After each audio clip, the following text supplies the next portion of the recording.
What's up, everybody? Happy Tuesday! Welcome to tonight's D&D session. So I just got everything updated. And I can't remember the effect thing. Is it just effects? I think it might be just effects. EFFECTS.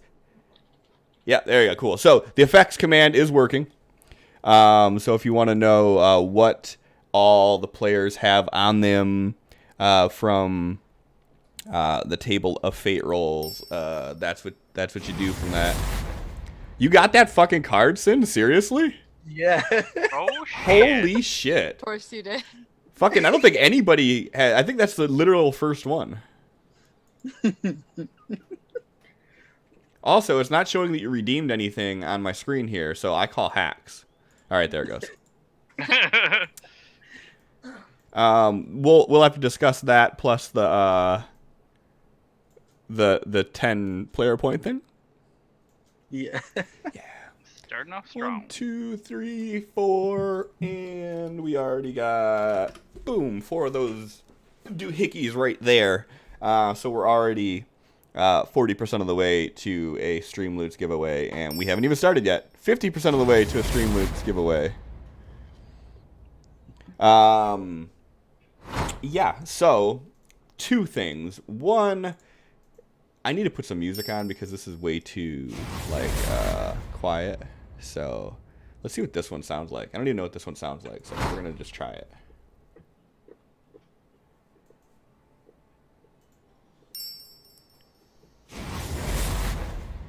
Barely hear it. Yeah, it's really... Alright, I'm not going to worry about this one. This one is called That, okay. I have a really good sound set saved here. So, yeah. But for now, we'll just switch to the tried and true Brindletown.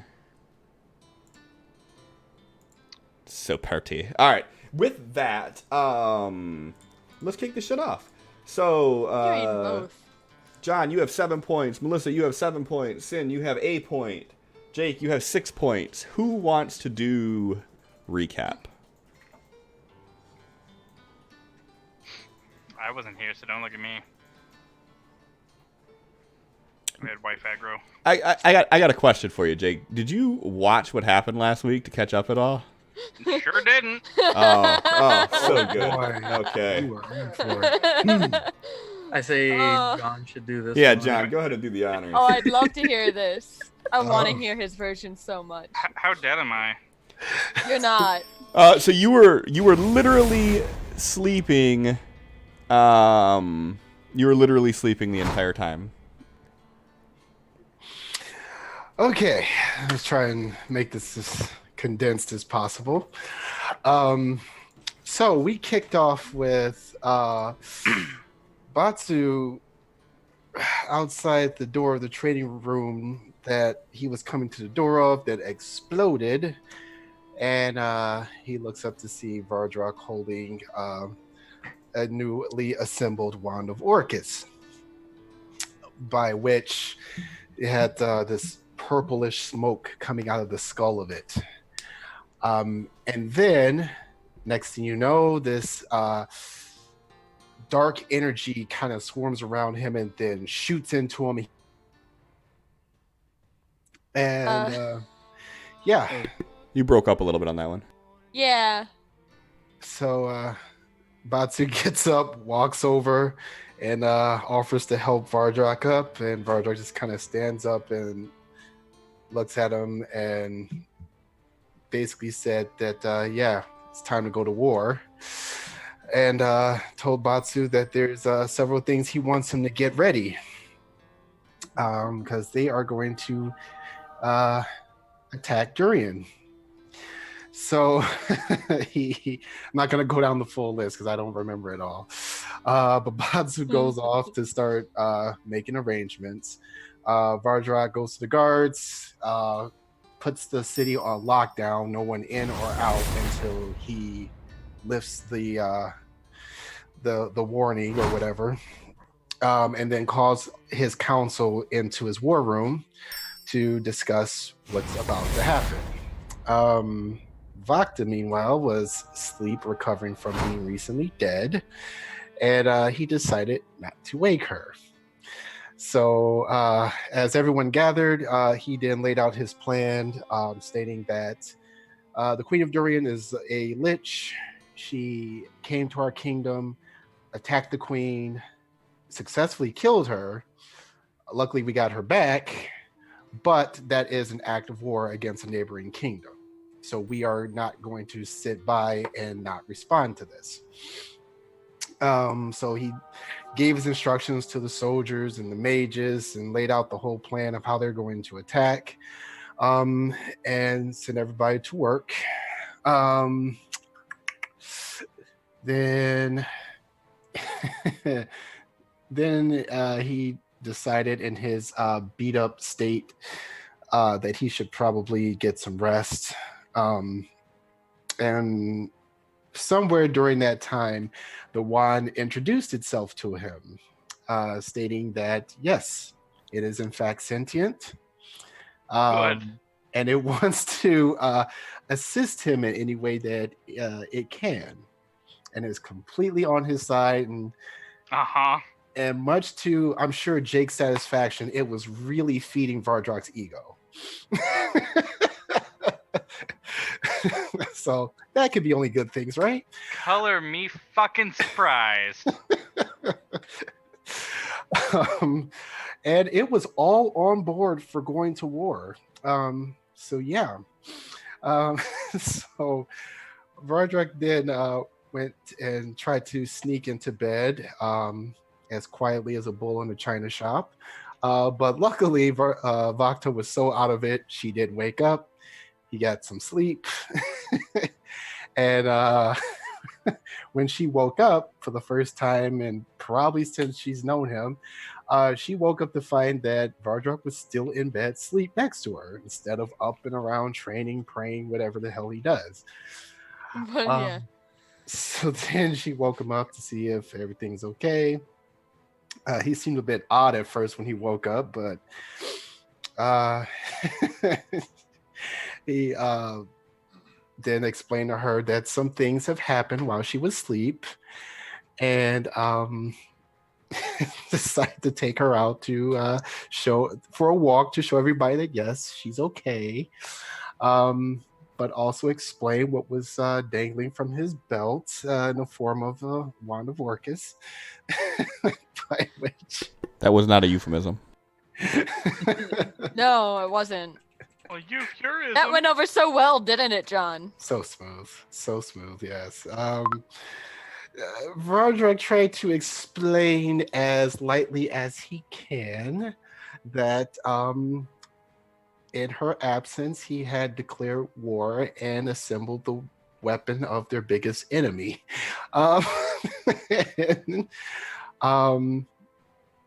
Shockingly, Vakta didn't accept that news too well. Took some convincing. I was surprised too. Still isn't convinced.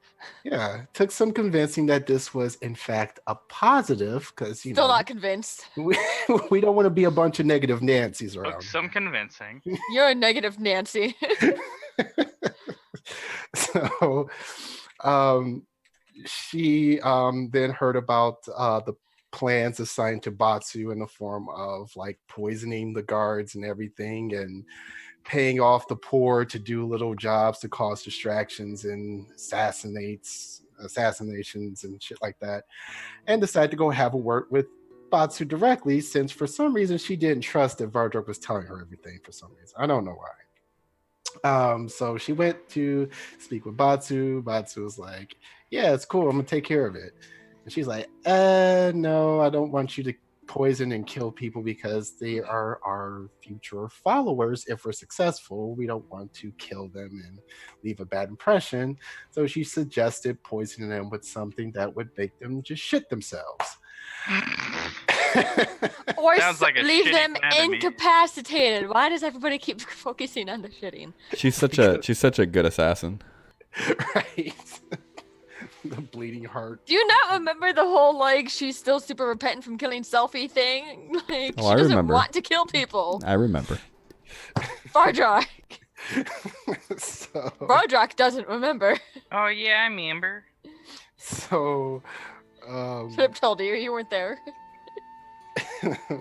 Vardrak then met back up with Batsu later on, after he got done arranging some things and letting his family and associates know what's going down. Um, they had a conversation about what's going to come next, and Batsu told Vardrak about his conversation with Vakta, and they decided we could still fulfill both orders if we both put the shit poison in with the lethal poison. Then both conditions are met. Vardrak science. Exactly. My conditions were not kill them. Your conditions were if we mix it together, we're doing both. It's not the same. So Why do I associate with you people? so then Welcome to D&D. Vardrak and Batsu went on a little adventure after that. First stopping by the church and asking the head priest if they had any religious zealots on hand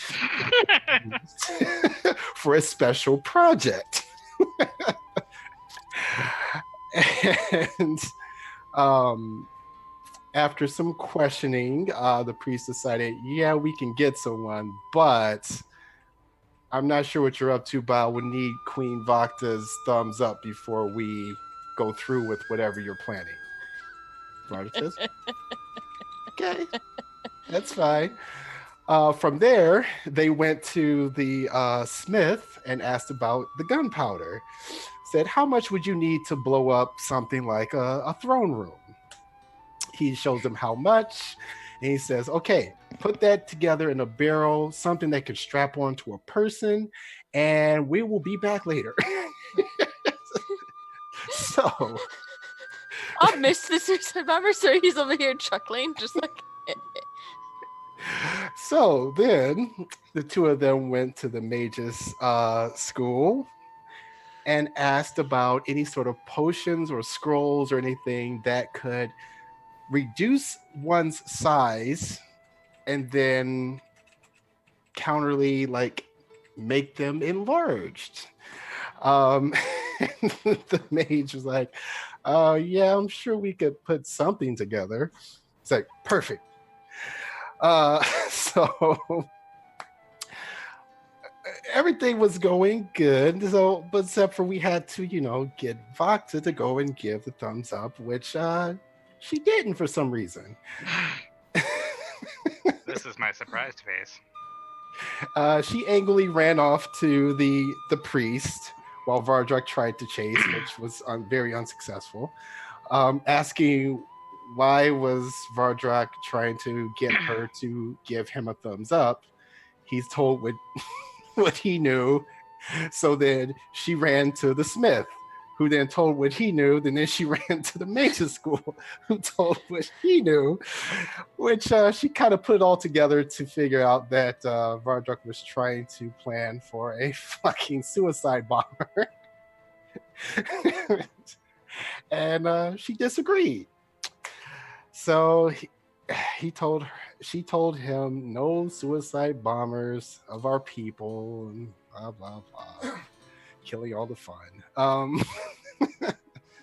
But the wand of Orcus showed that it can spawn undead whenever it wants that would follow Vardrak's orders. We lost Jake. Yeah, he had a power flicker. And it proposed the idea that, hey, we don't need a devout follower to do this. We can simply instruct the skeleton to do what we need to do. So that became the new plan. And aside from that, it was just everyone organizing, the soldiers, the mages, the priests, everyone prepping for war. Shit, how do we end it? With the head of the mage letting you know that the mage from Durian. Yes. Vardra did ask the head mage of the Dracaria school to get in touch with the head mage of the Mage's Tower in Durian because he did not want their mages to be caught up in the fight, as they have previously had a pretty working relationship, and the fact that it was stated that the Mage's Tower in Durian is independent of Durian. They're not under the Queen's rule or anything like that. So the message clearly got out, and it was told to Vardrak that the head mage will meet with him, and that's where we ended. All right. Perfect. Thank you for that, John. You get yourself another PPP. I like PP. PPP. Someone clip that. So, without further ado, I think we'll kick off the intro while we wait for Jake to come back on. We got a new intro that I slaved over a dirty computer desk, hunched over in my chair, like a mad scientist for like 20 hours to make a fucking 44-second intro. So, let's watch it. Yeah.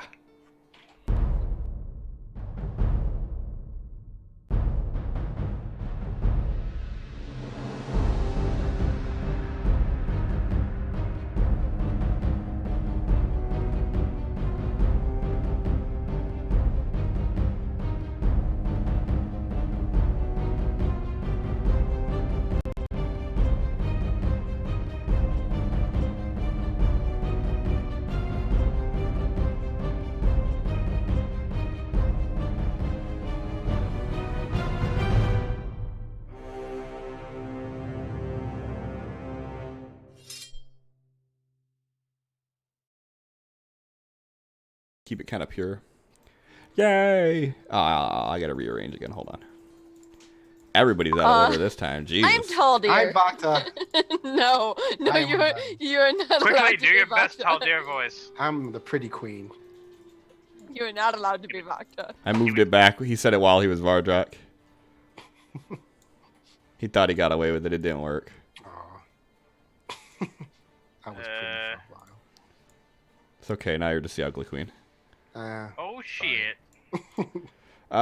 Cool. Yeah, So, that was pretty. I really wish that this would stay where I put it at, but apparently it doesn't save when I have two things running at once. I don't know.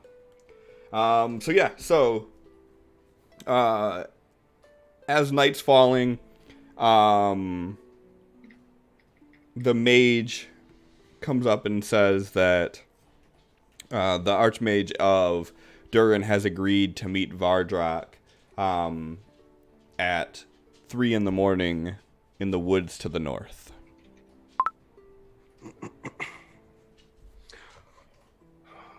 I'm assuming you have a way to tell if this is legitimately him and not an imposter or anything, correct?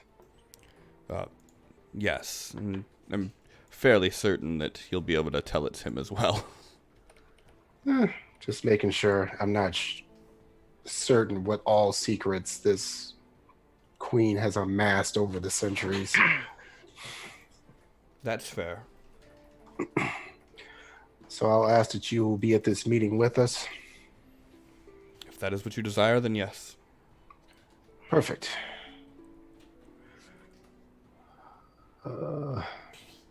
Is all of your people ready? Everything on our end is set to go. I know the soldiers were set. Any word from the priests? Last I heard, for whatever they can do, they would be ready. And I don't know if the message was received or not, but I gave your queen the potions that you asked for. Perfect. I'll be there in a moment. I'm going to speak with my people, make sure there's anything else that they need. get the word out before I get there. See if there's any rangers or druids in town that are wanting to get paid to help us find the most effective route to approach unseen. I will inquire about. Perfect. All right, I'll be there soon. Then he walks off. And you're trying to see if there's any rangers or anybody in town, right? Yeah, people that are proficient with travel. Yeah, Vokta's not letting him. She was there and needs to talk to him. Not letting who what? She's not letting Vardrock walk off. Okay. She walked up at the end of last session to him and the mage talking. So if he's walking away, she's just like holding up a hand. It's just like, nope, wait.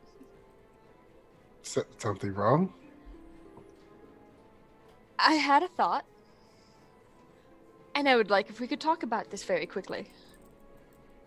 Okay.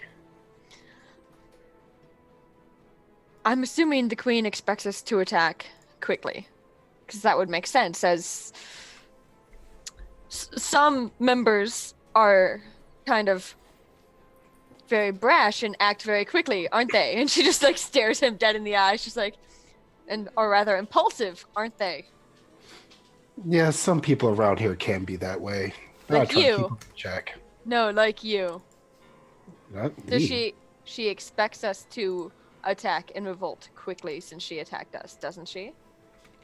You would. It's possible. She doesn't know to what degree. We've always done things on our own. I don't know if she's expecting an army, or we haven't shown our might before, our military strengths, what our mages can do. She doesn't know what we have because we haven't shared that information with her. If That she is somehow knows what's coming, that would have to be because someone tipped her off. That is true. Or she could just make, assumptions based on personalities. But I was thinking, do you think that portal in Sea Bluff still works? Maybe. Ever since she put in the order to start rebuilding it, no one has really come from there that I know of. I mean, you'd probably have to ask Kirla as far as people that we have in town, but as far as I know, we haven't seen anyone there. We don't know what's there, if the portal's working, if it's still destroyed, or what. But wouldn't that be a useful asset to get into the castle? She's going to focus some guards in the city as a defense. It's not going to be every guard at the portal. That might be an easier way in. That is it is a good idea, but that is a very small portal, and it requires the necklaces. I'm not saying our entire army, Vardrock. You're looking to do a smaller assassin unit to come through. Yes. Okay. Do you want to see if there's some assassins willing to try? I've been thinking about it all day. Because I think we should definitely be with our men. I was hoping to avoid more of a war entirely and focus on just getting the queen. I'm going to have to stand with our troops. Now, this is what I've been training to do since I can remember. I know this is not necessarily your thing. Your thing is the silent, quick kill of the important individuals. I get that. So, if you want to speak with Batsu and his connections and find a small unit and try No, it that way, Vardrock. My thing is doing what is best for our people in general. I am the queen. You are the king. We make decisions not based on ourselves, but the kingdom. That is what we do. We're going to lose a lot of people on both sides because regardless, civilians are going to get hurt or killed. I'm trying to put the risk of life at a minimum if we can just get the queen. And I'm not disagreeing with you. I'm saying if you think you're capable of that, then by all means.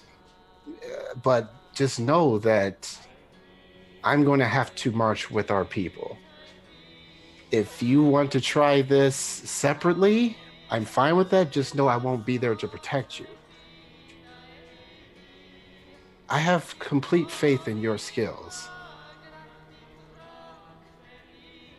But if the men don't see me on the front lines with them, that might demoralize them. Why do we need front lines if we're going to try this at all? Because they're still going to have to sack Jury in one way or another. Even if you're successful, those that are loyal to her are still going to take up arms. We have to be there to stop them and make sure that as few civilians as possible get hurt.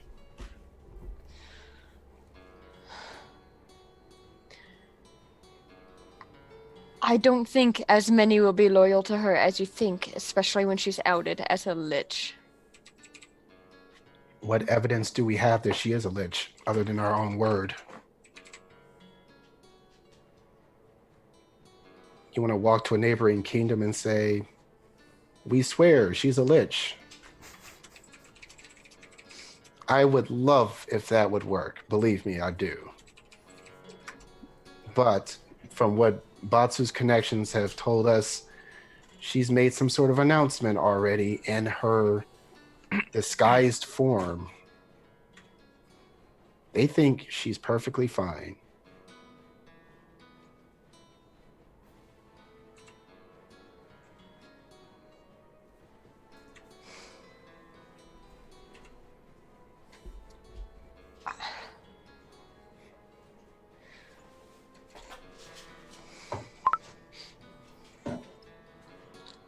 I hate playing a character that's smarter than me because I can't think of anything. She would have something, and I'm just like, nah, I got nothing. By all means, like I said, if you want to take a small infiltration unit and try to get in there and stop this war before it starts, I support you.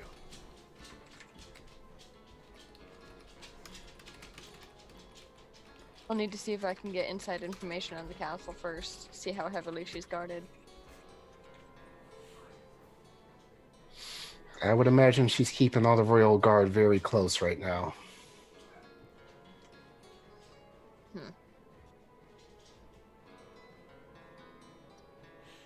I don't know. I do believe her castle is larger than ours. There's only so many places to hide, though. True. I'll go ask Batsu. And she... is going back to where they were under the tree. They're just having a good time with their little daughter, and she's like, I need to talk more. Sorry. It's like the dead of night right now, right? Yeah, it's like around 10, 11 o'clock. Okay. Oh. Time is hard. Me too. Yeah, then Wow.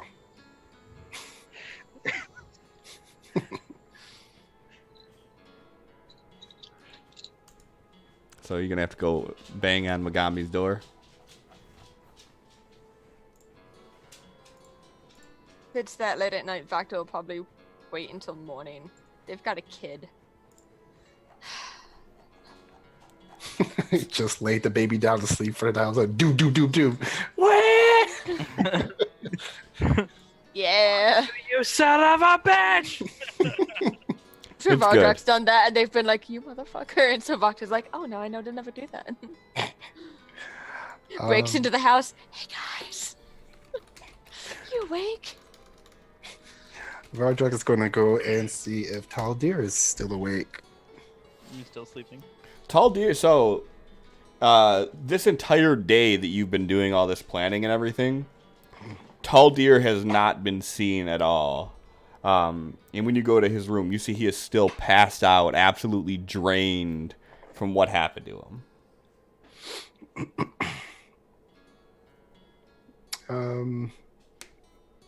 Vardrak's going to go over and like check and see if there's a pulse. Give me a medicine check. Oh God. Hey, this guy's had to patch himself up plenty. He's good at this. Well, decent enough. Sure about that? Average. Yeah, you could tell he's still alive. All right, he's going to leave a little note. Says, "We need to catch up as soon as you're up. We leave tomorrow." He's gonna leave that note on his desk and then walk out.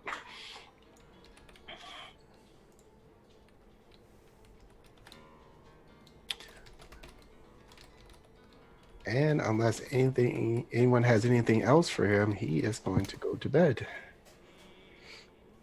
Set your alarm.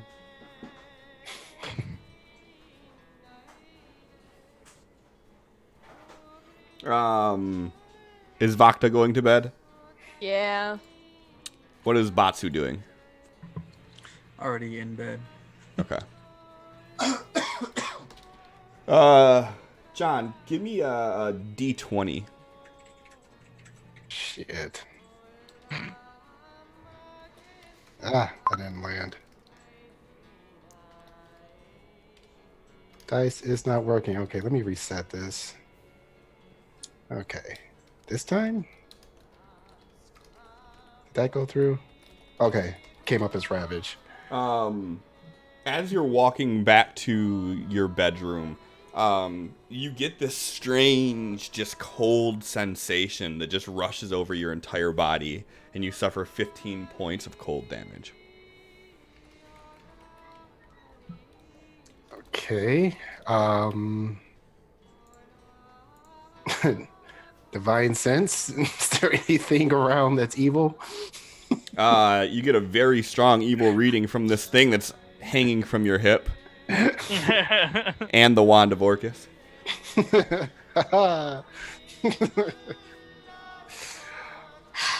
So other than that, nothing then, huh? Nope.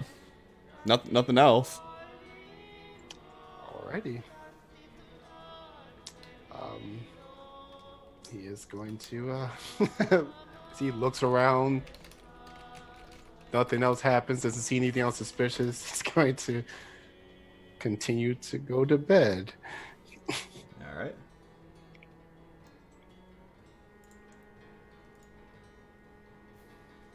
And how are you? What precautions or what are you setting in place to make sure that you're up for this meeting? Vardrak is just always up before everyone else anyway. He just Well, yeah, but he doesn't wake up at 3 a.m. 3 a.m. You're supposed to be meeting the head mage. Oh yeah. Yeah, John forgot. I don't think that Vardrak would have though. Slip past it, my bad. He's just gonna tell one of the night guards to make sure to, beat on the door when he starts getting close to 3 a.m. Beat on the door, and then run so you don't get killed by the angry king. It explodes. What? One of Vakto's knives whizzes past his head. Yeah. That's the scary part. It's like, I could have hit you. Yeah, I know. Thank you for not killing me, Queen, again. So everybody goes to sleep, and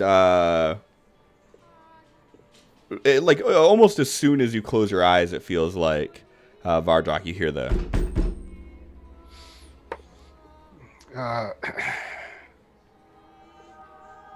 Vardrak like sits up like ready to swing at something. Like, oh yeah. And Rox just got her like hand under the pillow. I was like, do I need to? As she like pulls out a dagger, she's like, is that meant to happen? oh yes, the head mage from Durian wants to meet with us. I'm assuming you want to come with. And as you say that, you gag a little bit and spit up 13 gold pieces. Fuck. 4 days in a row, and death still has not taken me. I keep telling you, it doesn't mean you're gonna die. I know, because death can't. I will absolutely kill you and make the coins a true thing. Ooh, are we playing that game? Well, we don't have time. It's 3 a.m. We have to go. I hate you. He gets up and gets his taps his armor on, and it's like, I'll go wake up Taldir while you're getting ready. And I'll go swing by and get Batsu. Meet you out front. Out front of the castle or out front of the city? We're gonna beat outside the city. Okay. All right. Okay. Whatever. And he goes over and starts beating on Taldir's door.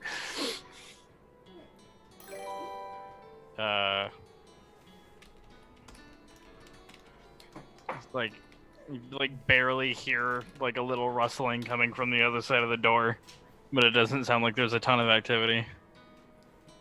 And he just opens it anyway. And now you know what a naked angel looks like. Not saying you're wrong. Very loudly, he goes, Taldir, you're up. And, like he's like rolled over, like facing the other way. He's like, I am now. Oh, good. We have a lot to fill you in on. You need to get up, get dressed. Let's get going. But it's still dark outside. Yes, exactly. We're gonna go meet the mage from Durian. That sounds like a terrible idea. Why is that? Isn't that where they just sent the queen to kick our ass? No. He's an old friend. We're coming to talk to him so that he doesn't end up on the receiving end of anything that we're going to do. By which you need to be filled in on the war that's about to happen. War? What? And I assume he like says that and then just starts turning around and leaving. Yep. He's like, meet you out front, and then starts heading for Batsu's house. It's just like this like defeated, dejected sigh. He like gets up and like slowly starts getting all his shit together and heading out towards everyone else. It's probably the appropriate response. Yeah. And then Vardrak will go over and start knocking at Nagami's house. Wah, wah. You're outside. Batsu, you up? He's yelling, I'm assuming, right? Oh, yeah. You're like a thud. And then you're like, oh, what? He's like, oh, sorry. We have to go meet the mage from Durian. He's Okay. loudly Yeah, whispering. and at this point, there's a baby screaming.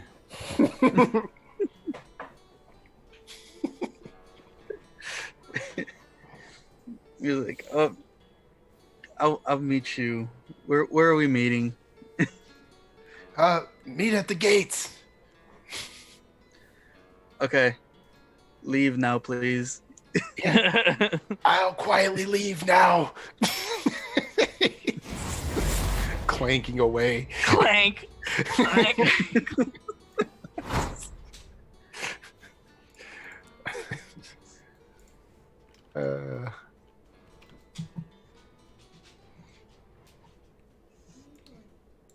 And yeah, he's gonna go ahead and make sure that the our head mage is ready. Vakta, are you following him this whole time? Vakta is getting ready and just meeting them at the gates. She's still moving slowly from, ow. I doubt that she's over the resurrection sickness. She's not. Yeah, so she's still moving slowly and just like, okay, soft tunic. Ow. Empty hidden pockets. Put knives there. And a bottle of wine. I'm not telling you where the wine's at. There's always wine. It's in her butt. It's not in her butt. But it could be. It's not. But it's probably in her butt. It's not in her butt.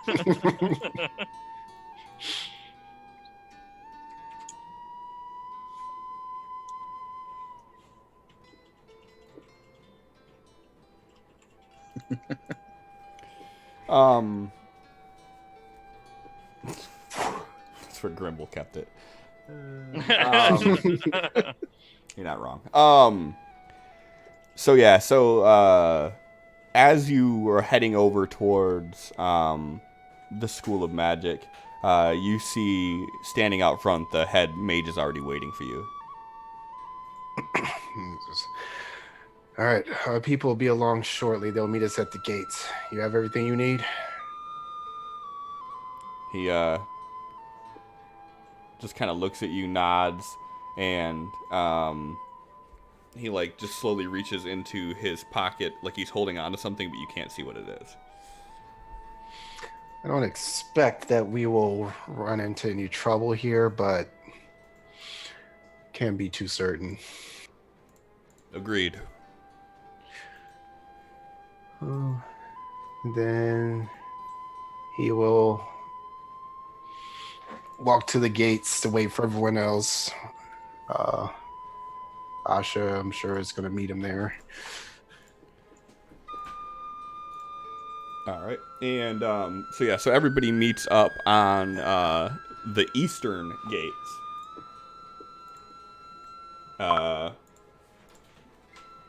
And once everybody gathers up, the mage just looks at you and, are we ready to make the trek? Think so. Butsu swings by the temple and drags her car out too. See a sleepy old, half-awoke Ricard like, what?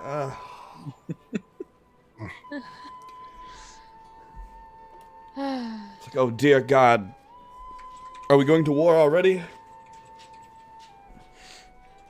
Fuck, I don't even know what we're doing. But I don't want to die, so let's go.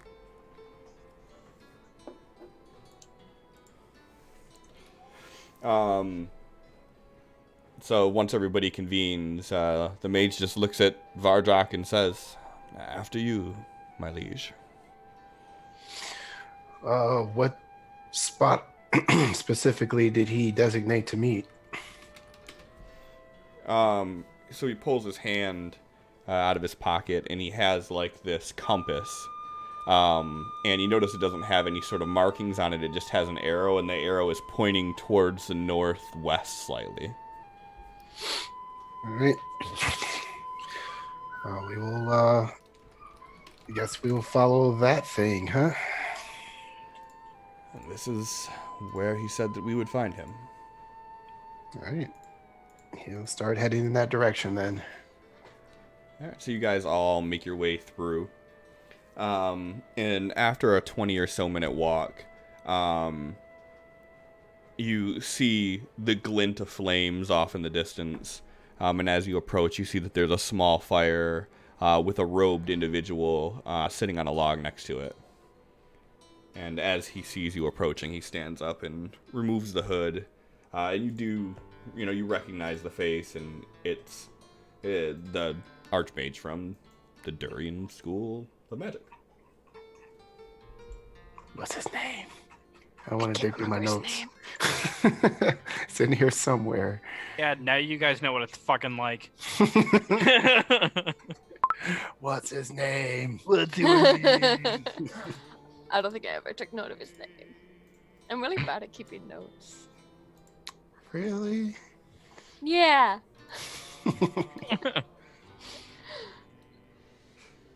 I'm not pulling out the book for his name. That's all on you guys. Rude.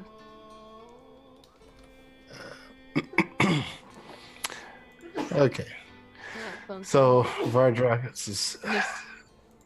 It's good to see you again. And he kind of like looks over to his mates for like confirmation that this is him. Old Clover and Wayne. And he just gives you a nod.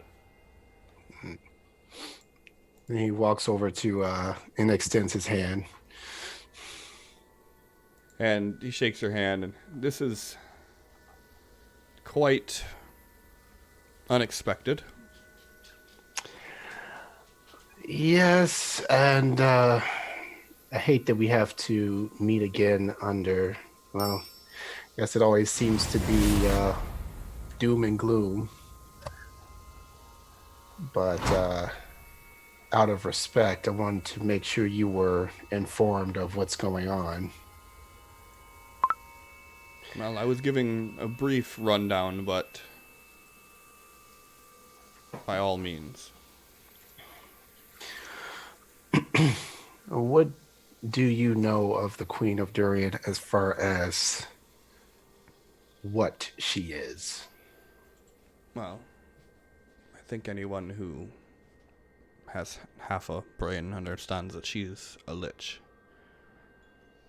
The common people in Durian understand this? I said half a brain. Just making sure. Did you have any sort of plan in place in case she ever crossed that line? The Mages Guild has contingencies in place, but she has shown no signs of reaching a point of no return. Well, I am assuming you understand that that is the reason why we're talking right now, correct? That was a fair amount that was clued in, but I don't quite understand where this is all coming from. She showed up in our kingdom. She raised the dead of members of our town that were laid to rest long ago. Some more recent. And attacked one of our citizens and gestures towards Taldir, but also our queen. And then she made a hasty escape back to Durian. And she was successful in ending the life of my queen. Unfortunately, we He had looks over at you. Fortunately, we had one person capable of bringing her back, and he was successful, obviously. Clearly. They both say that at the same time. Clearly. So, this obviously can't go unanswered. She can't go on acting as if everything is fine while she begins plotting, I'm sure, a huge massacre and raising the dead. She came to us in desperation several days ago. Her last phylactery was no longer sustaining her. And instead of making any decision that I probably should have, I insisted that we should try to help her, but only if we knew where that phylactery was. I know how difficult it is to kill a lich. So she gave us the information, we retrieved it, But then your old friend, the jackal, when I showed it to him, he crushed it. And from what Vakta tells me, the queen is blaming us for what happened to it. I mean, we are the ones that got it and handed it to the jackal. I did not hand it to him. He destroyed it in my hand. And we went and got it with her permission. And we would have never found it if she didn't tell us how to find it. That's true.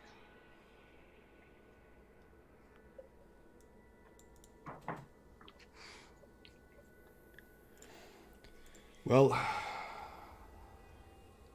I don't understand how she could have went so far. When exactly did this all happen? About a week ago, as far as when she came to us looking for help. No, I mean, when did she attack you? Yesterday. Yesterday?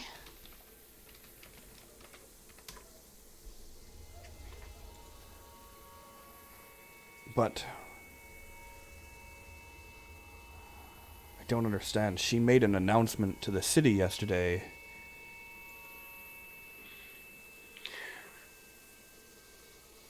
I don't need to tell you that disguising oneself using magic.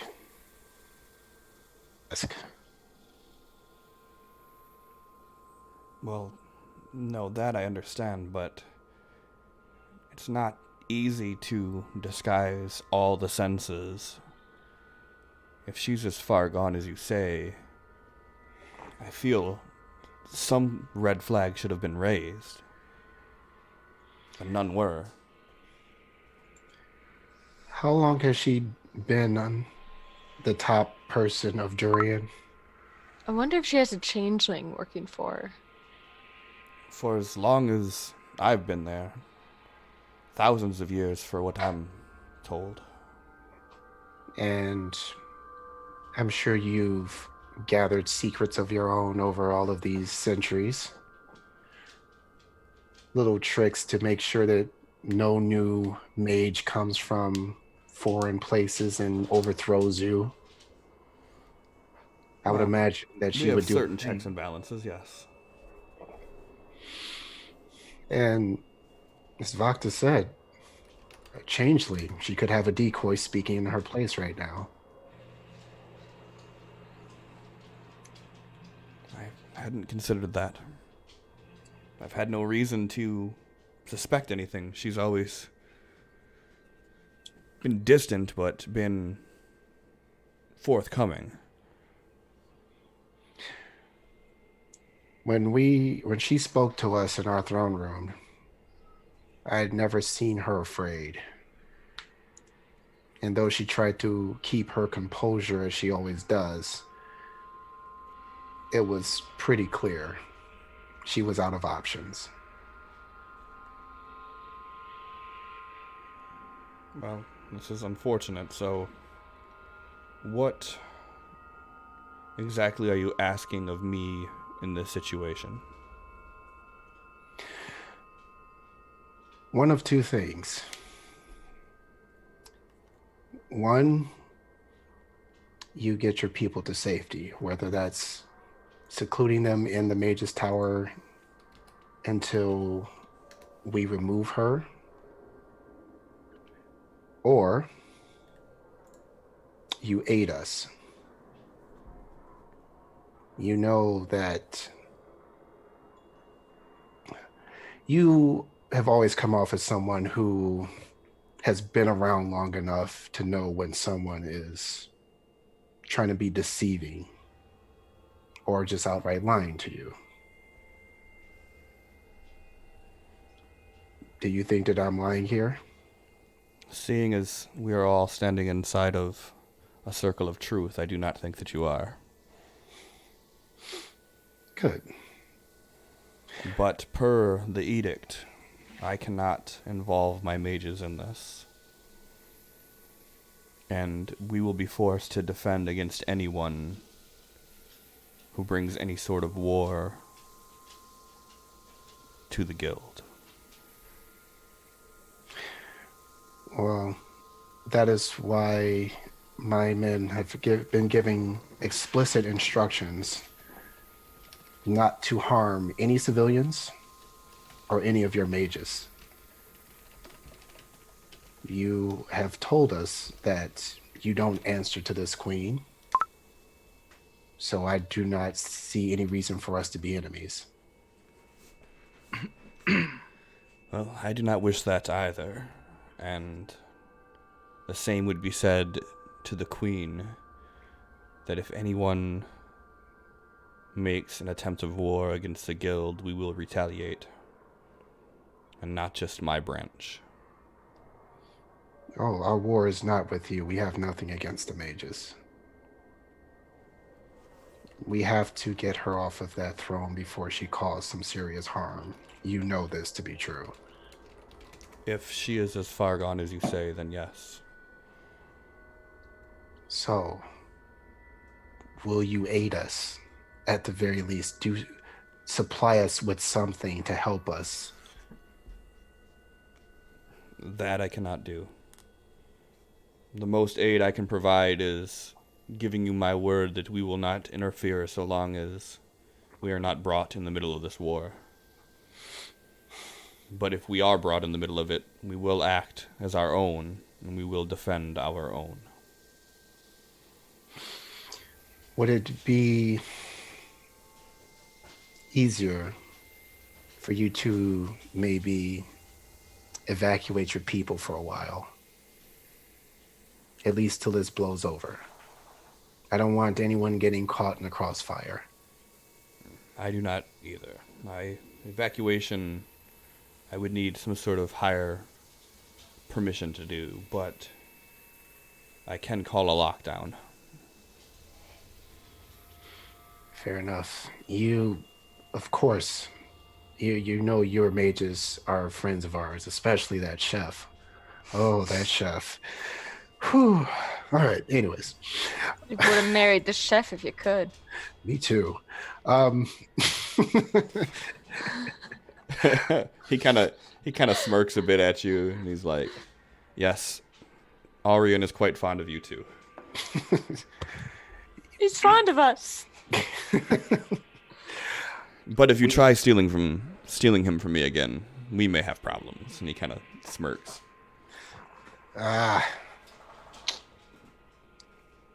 I will make an. No, I can't lie. You're in the circle. Okay. Anyways. But your mages, if you like, can seek asylum within our castle walls until all of this blows over. I will ward the college, but we will not leave the city. But we will not interfere unless we are brought into it. Very well. At the very least, is there any information you can give us? We are looking for, and he like gestures towards Vakta, like, my queen's biggest concern is people getting harmed in this. You've been on the inside, you have a wealth of knowledge. Is there any information you can supply to us that would minimize the casualties? Well, what are your intentions? I have to end her. And then what?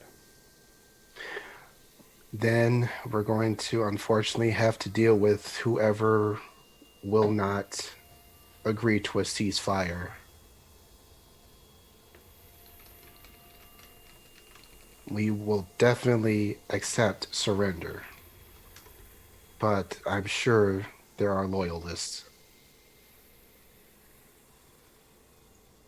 And what of the Queen's heir? It's the first I'm hearing of an heir. Well, I know that she has some sort of contract drafted up, that there is an heir to the city.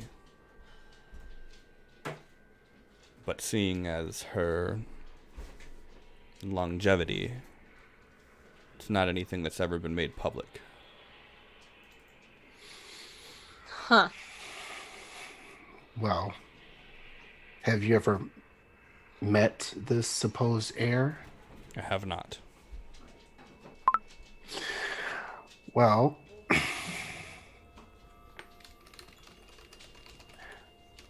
I think my colleagues and myself will have to sit down and discuss who she has chosen as her heir to see if they are suitable. At this point, it's hard to trust that anyone that a lich has chosen as her successor can be trusted to do anything but be the next blight on the city. Well, mind you How- that she has not had any sort of issues her entire reign that we are aware of. So there's no definitive proof that her heir would be a lich or anything of that nature. And I'm sorry, my queen, what were you saying?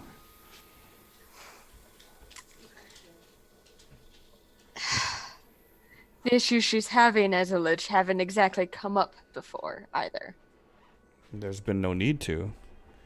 Her being a lich is no different than you being a tiefling in my eye, as long as she keeps I meant her... issues she's facing haven't been a problem for her. This is because- very true.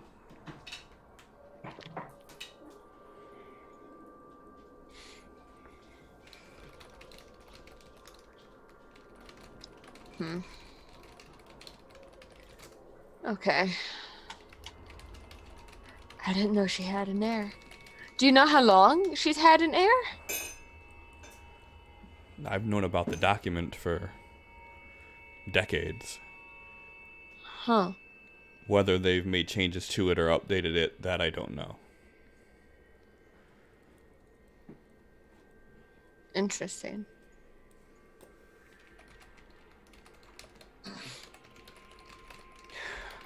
Do you know if the portal in Sea Bluff is functioning again? Yes, the last that I heard, the queen was using it to send over support for helping rebuild. But keep in mind that that is mage sanctioned.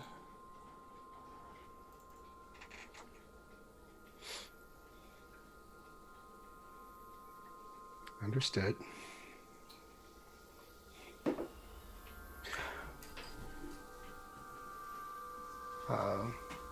Batsu, Taldir, do you have anything to add or questions while this gentleman is here?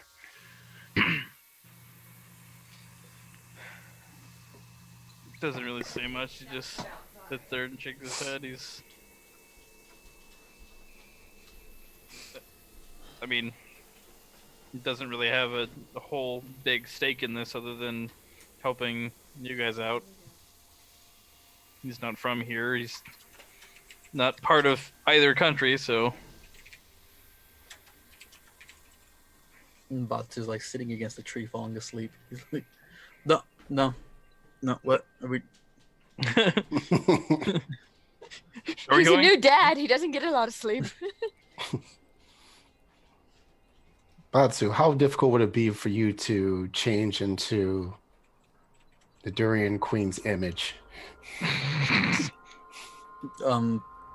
It would be like changing clothes. Like going from a smile to a frown, it's not that hard. I would prefer if you didn't speak of immediate treason in my presence. No. Not asking him to do it.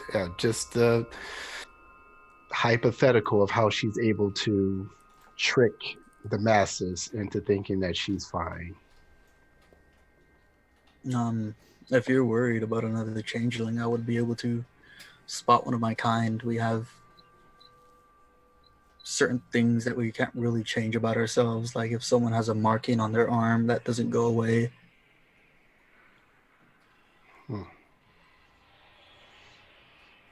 So, if it was a changeling decoy, you would be able to notice pretty quickly. Yeah, if I got up close. I think we're gonna have to be up close.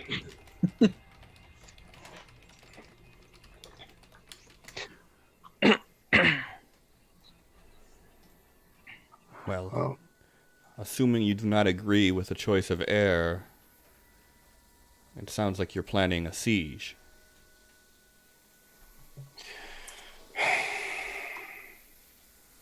yes. Well, from an official winces. from an official standpoint, you would have to renegotiate the Mage Guild's housing within the city. If we're successful, of course. Well, I cannot say that I'm thrilled of this. There are many decent people within the city, and I do not wish harm to come to any of them. I agree.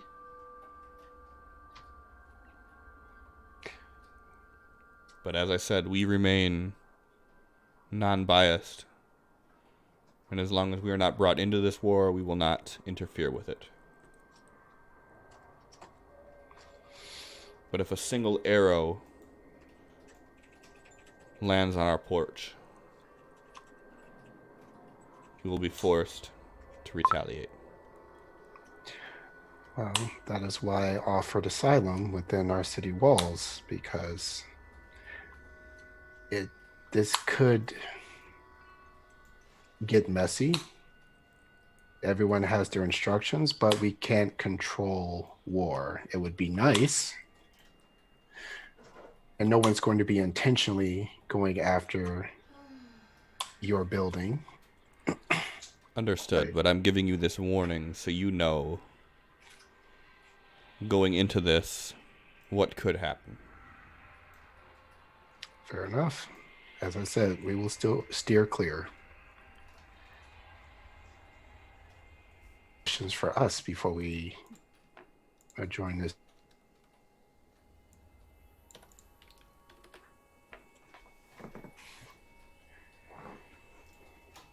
No, I'm just still confused as to how this happened under my nose without me knowing. And if she approaches you anytime before we get there, what will you tell her?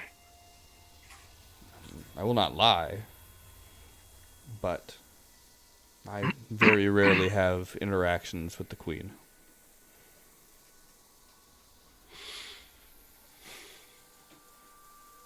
Does that mean we'd have to be concerned about her noticing your exit tonight and possibly asking questions?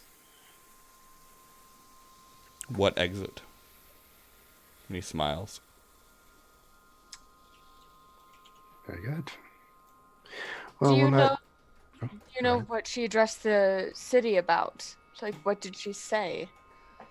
We know she addressed the city, but It was nothing out of the ordinary. She was talking of winter falling and final harvest coming soon, which is why I find all this information particularly interesting. There was no mention of war. There was no mention of any issues or conditions. She reacted as if nothing was wrong.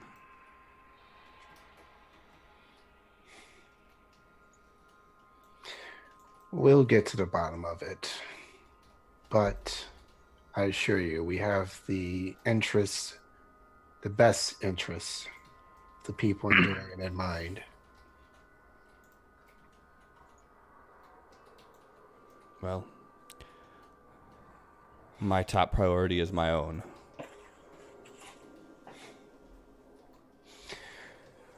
Then I hope to meet with you again in a time of peace after all this is resolved. And as you say that, he holds his hand out to shake. He shakes his hand in return. Okay. All right. Let's get back to bed, all.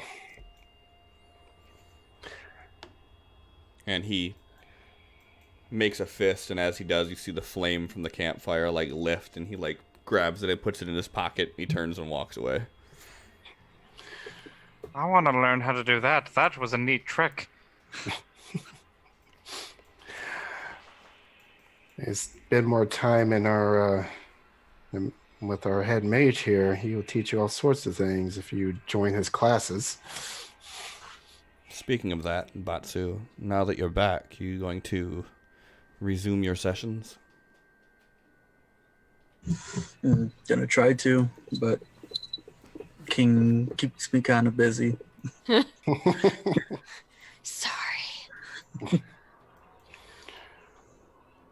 Well, you'll have plenty of time once you're a baron. He gives like a smirk at you.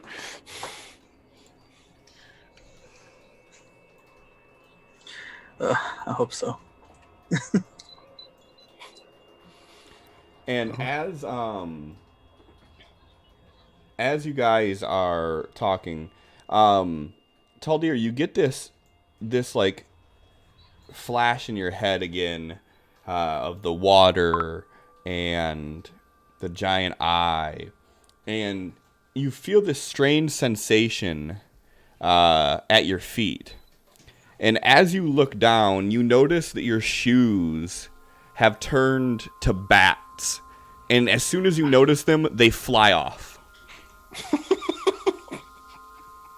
Does anyone else see this? Anyone that's paying attention. Hold on, Everybody I got can make perception roll. checks if you want to see if you found out, if you saw this or not. I love perception checks. Bat shoes. Oh my god. Oh my god.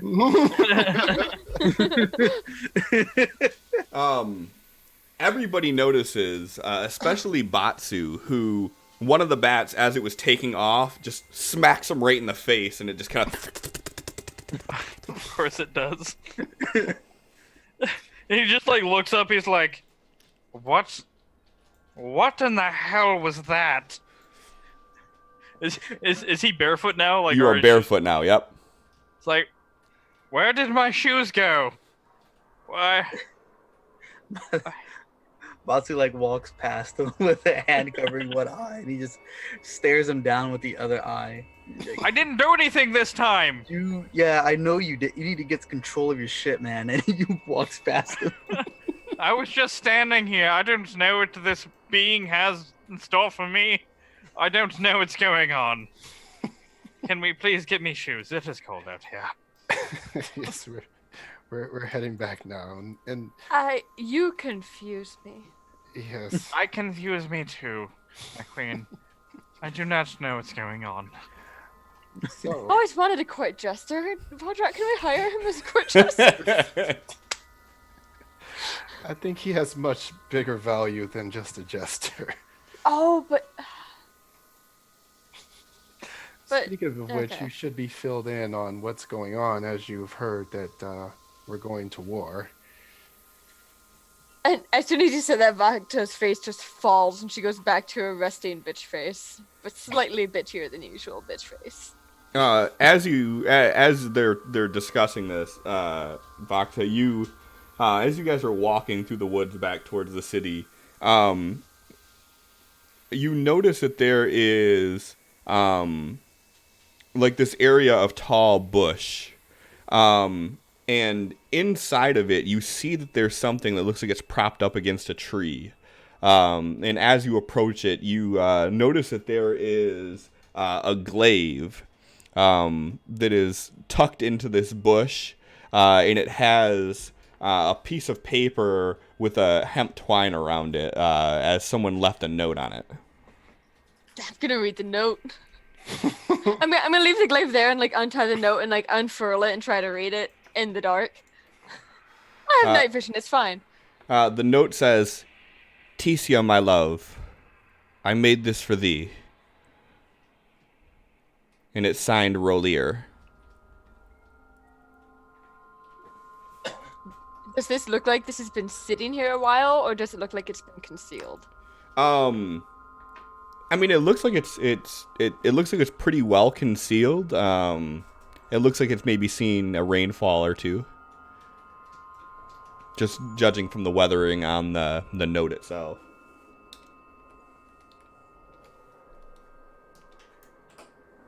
Just gonna. Having talked to probably all of the citizens at this point, does she know Aticia? She does not. She doesn't. The name Ticia nor Rolier sound familiar to you.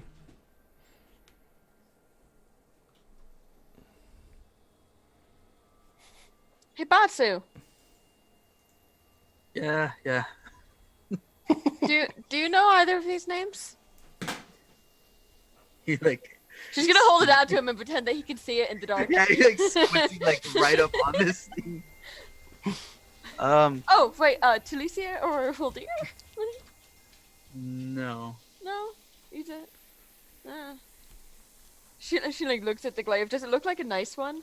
Yeah, it looks fairly exceptional. She looks at it, looks at the note. Butsy just picks it up. Batsu! And as you pick it up, you notice this glow, this golden glow that it emits as you grab the handle of it. Bacchus snatches it from him, like almost immediately. Like he picks it up, it glows. She's like, mine. Wait, no, this belongs to this. Well, she hasn't come to get it.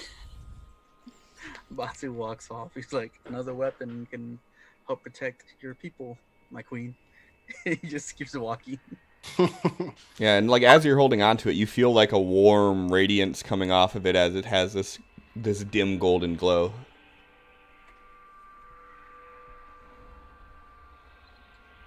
No idea how to use this. Don't laugh at me. Ravage looks at you and says, "Trade you."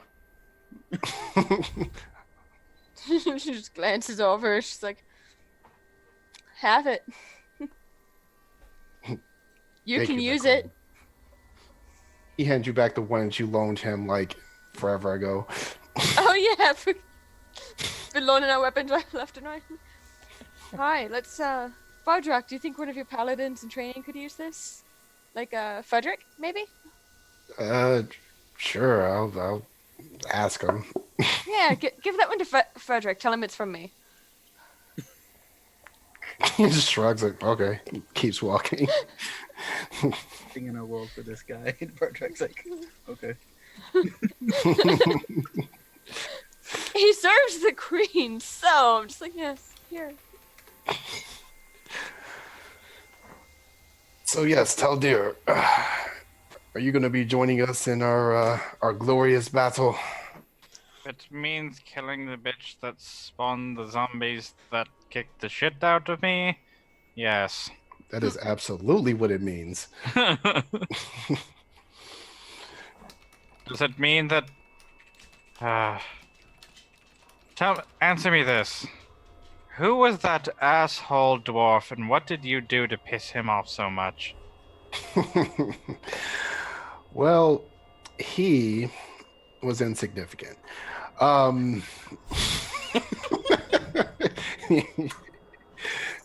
Eat a dick.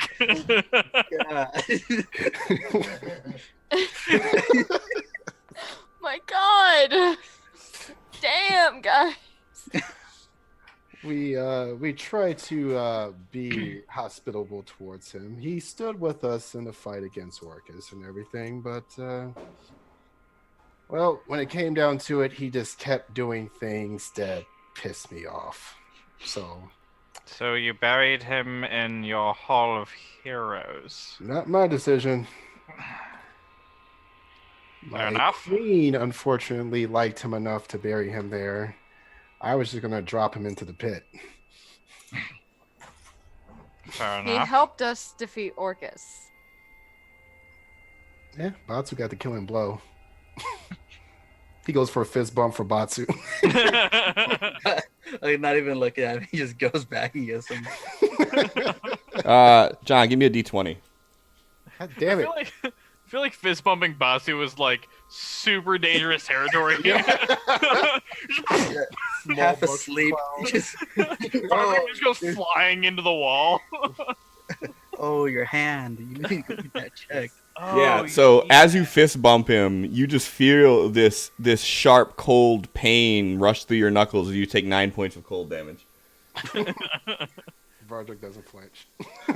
He's just like, He's like, "Yup, expected it." Gonna Yeah, like Vardrak being like fucking heat and Batsu just being all frozen out is like a sizzle when they fucking fist bump.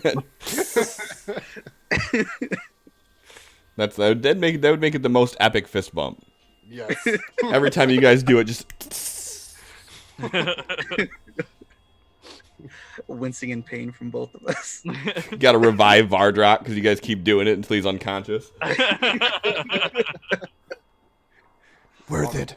Your Vakta's eyes rolling every time. Accurate.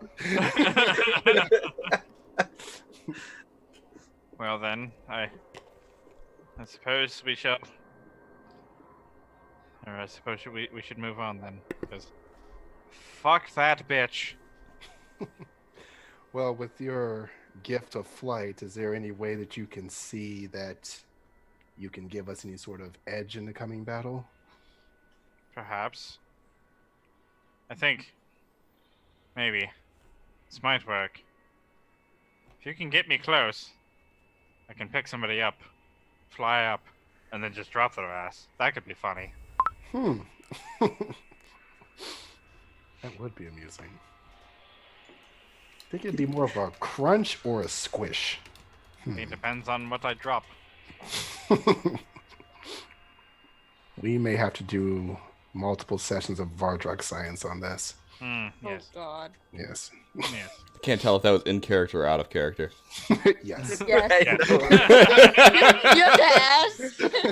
I do. That's the sad thing. Yeah, just yes.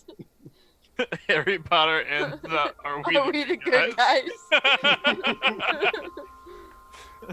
Fuck that bitch. Severus Snape. Oh, that's great. Yeah, so you guys make it back, and everybody splits up and goes their own ways and goes to bed.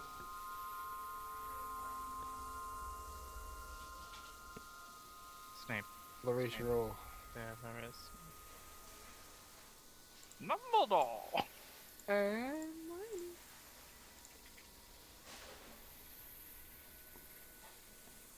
Yes, Cliff. Oh, what? Your lips were moving, but I didn't hear anything. You keep cutting out as soon as you ask. I want to do an amelioration roll.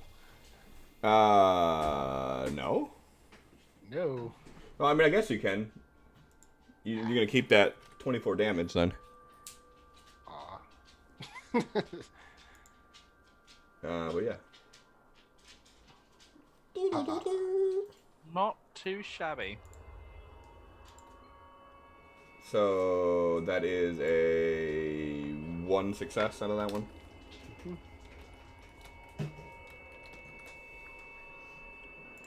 All right, cool. So yeah, so you guys wake up in the morning. You still have that kind of like dread feeling, like of this pending war. Well, everybody but Vardrak, they have a fucking conscience. Everybody else kind of has this pending war feeling, you know, that's weighing heavy on you. But other than that, I mean, it's just another day. Wonderful day in the neighborhood. Alright, Vardrak's up bright and early and talking with the troops, going over strategies and battle plans. Waiting for everyone else to wake up and join.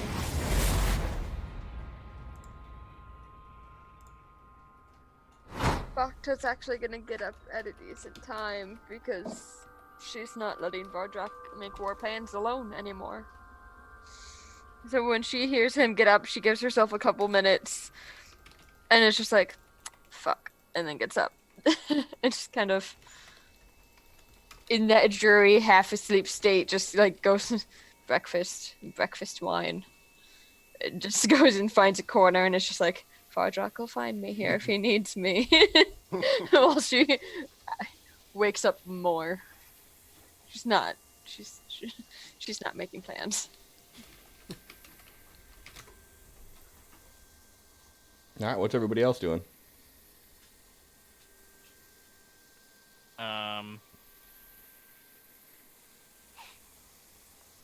Hey, tall deer. Yeah. Give me a Constitution save. Fucking why? Who's doing what now? This is all me. What are you doing now? It all depends on what you roll. So you wake up, your feet are a little bit sore, tender from walking all the way back home, barefoot through the woods. From the gate? From the what gate? You guys were in the middle of the woods when that happened. No. Yeah. You guys were a 20-minute walk into the woods. Okay, sure. Batsu is waking up and going to go see Tall Deer. And punch him in the face.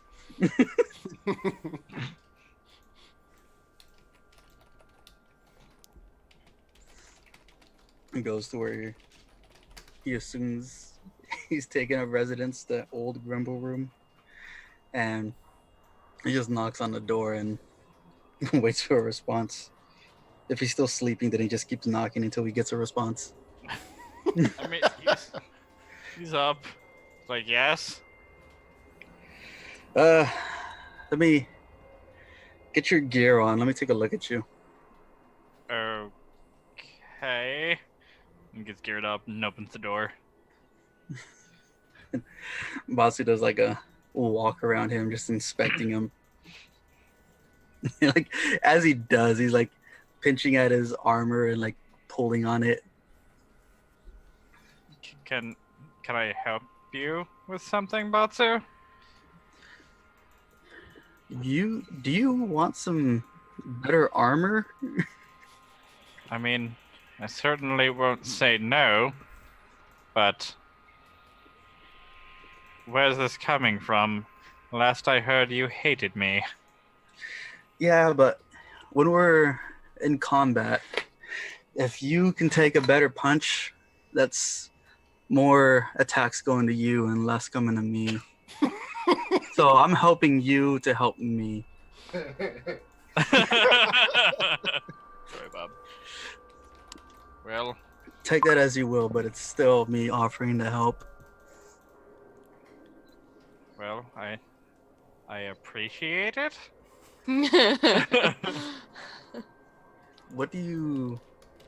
What can't you wear because of your whole wings and flight and all that? I don't think I think he just uses, is it light armor? Yeah. There are restrictions with your flight. Yeah. He just has like studded leather armor right now. For your wings, let me find it real quick.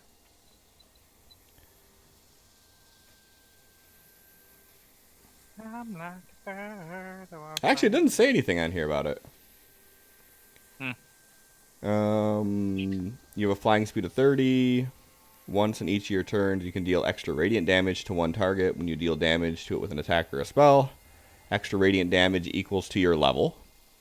I didn't know that. Once you use this trait, you can't use it again until you finish a long rest. That's all it says, but it doesn't say anything about you needing anything crazy. So, whatever your class restrictions have would be pretty much what it is. And I think you could do medium or light armor. Yeah. Light armor, medium armor, and shields.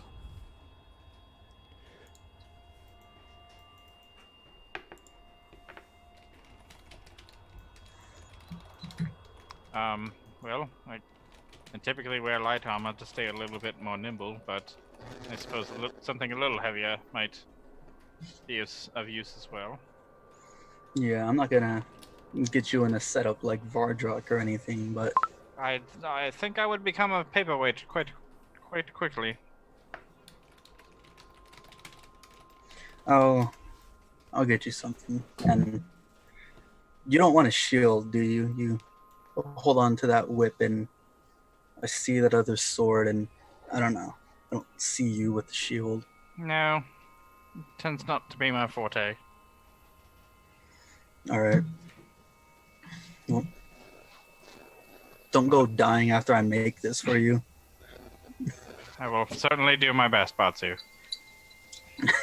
Like- Natsu walks up to the blacksmith. What was that? I think you broke up on my end. No, I was just gonna say that he's stuck his hand out for a handshake as you said. Okay. Natsu looks at him for like doesn't look at his hand, but looks at him and grabs his hand pretty tight and shakes it. Just stopped. Then he walks up to the blacksmith. Talier's just like standing there with the door open, like just kind of dazed and confused for a second. And he just slowly closes the door. And he finishes getting ready, and then he goes outside and is just still staying in the castle, just waiting for Bardrak and Bacta. Did Ravage attune that spear? If you're talking, I'm not hearing.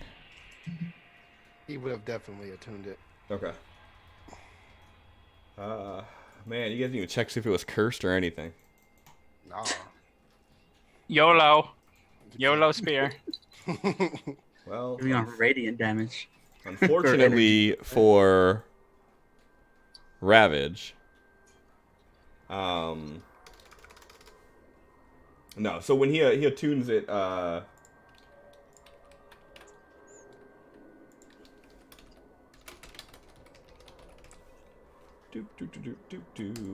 he notices that it's a very fine built glaive, very well balanced, and there is a certain magic inscription on this that has the ability to do a burst heal, but in doing so, it sacrifices the weapon. Haha! Psh, aw. So it has the ability to do a heal, which is a burst radius heal. That would be almost the equivalent of like a cure wounds to everybody within the radius. But in doing so, it completely sacrifices the weapon to get this burst heal off. Other than that, it is a very nice +2 glaive. And Vardrak did give the spear to Frederick.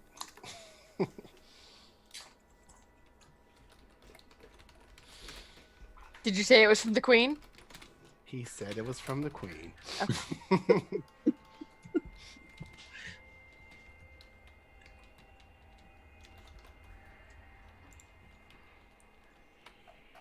All right, and what are you guys doing? Going to the blacksmith. What is Vardrak doing? Vardrak's still like he's talking with the troops, getting them pumped, and he's just waiting for everyone else to gather at the gates to prepare to ride.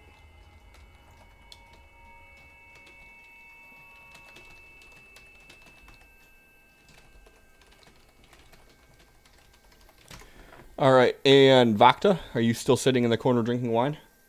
Yeah. She's not happy about the war. Of course she's gonna drink herself into a stupor. Okay. Come on. So But- Batsu, as you go into the blacksmith, what are your intentions? Trying to buy some half plate armor, then he'll just fix it up later. It's like, I don't really take you as the type to wear armor. No, it's not for me. It's more of a I put someone in front of me and they're protected now. Aha! Oh God. Well, I got a few pieces of half plate that haven't been designated to any of the guards or anything for 750 gold pieces each. Okay. Yeah. That's fine. And on top of that, 200 reagents. Just so I can tinker with them later on. All right.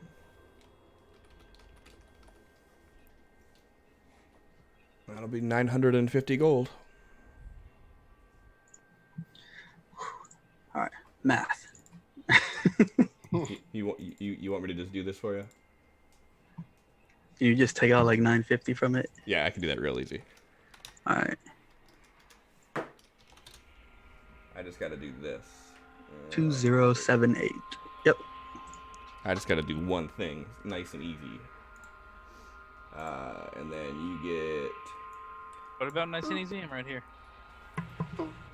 You're not nice. Fair.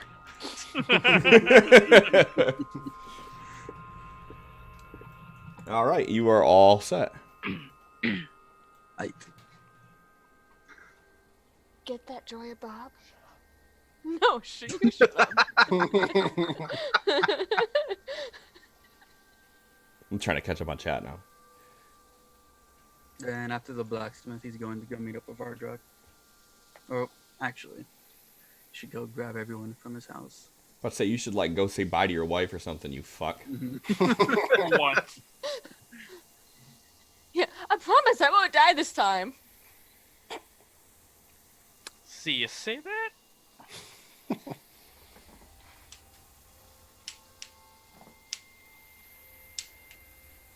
We're not in a relationship, Allie.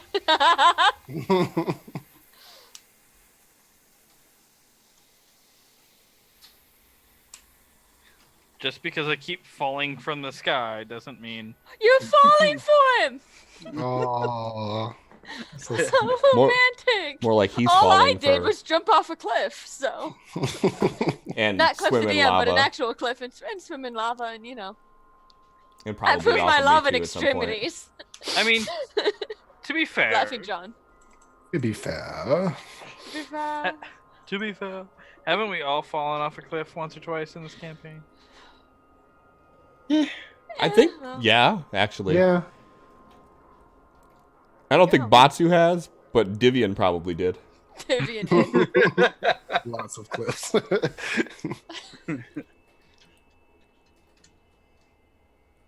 Yeah, so you guys all meet up at the gates, the eastern gates for some reason.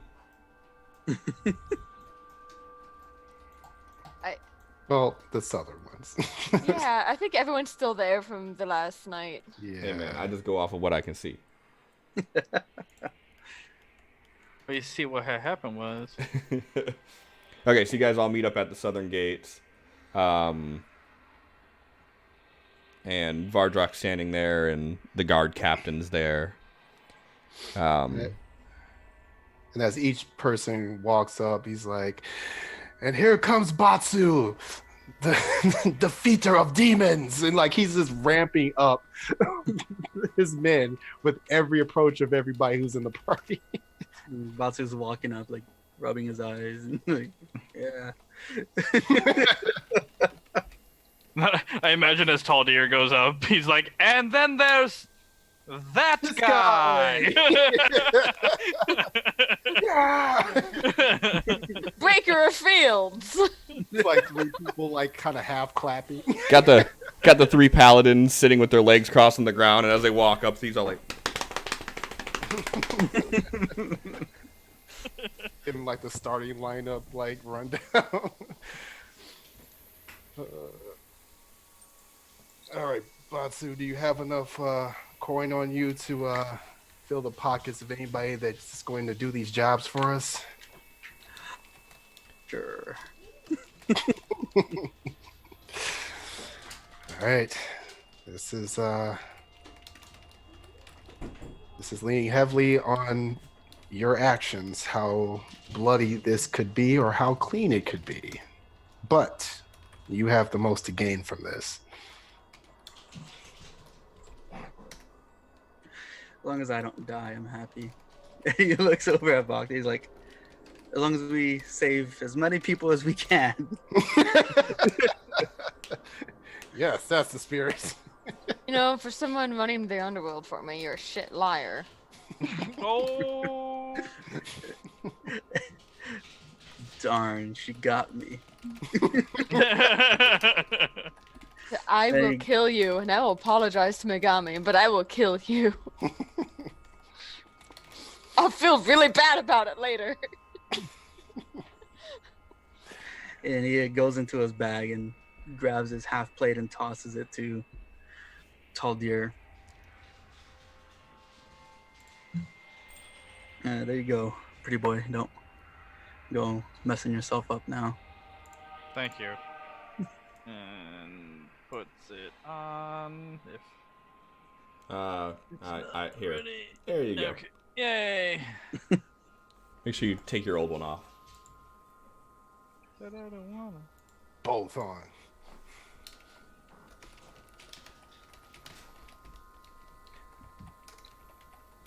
And Broderick's going to check with the captains. Were we able to secure some routes to keep our approach hidden? We were. Heck and darkness.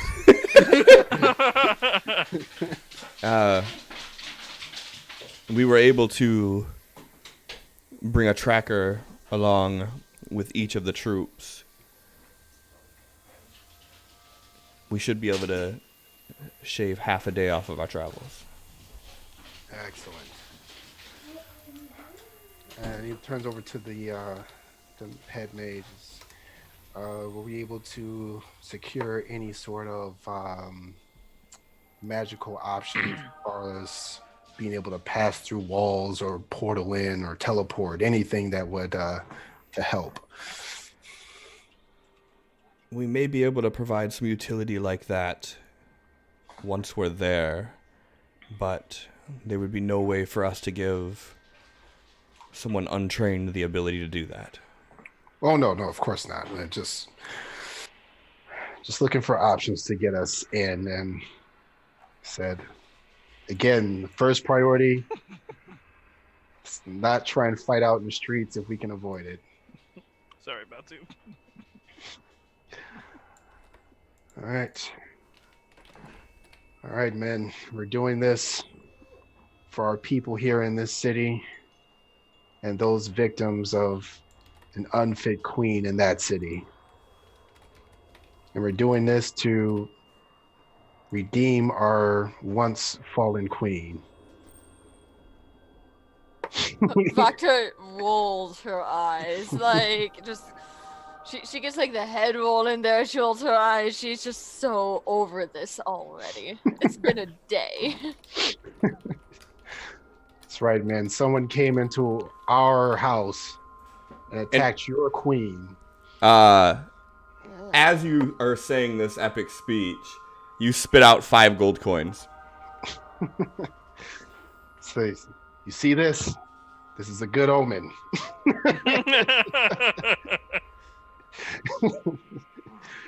Fate is on our side. We will be victorious.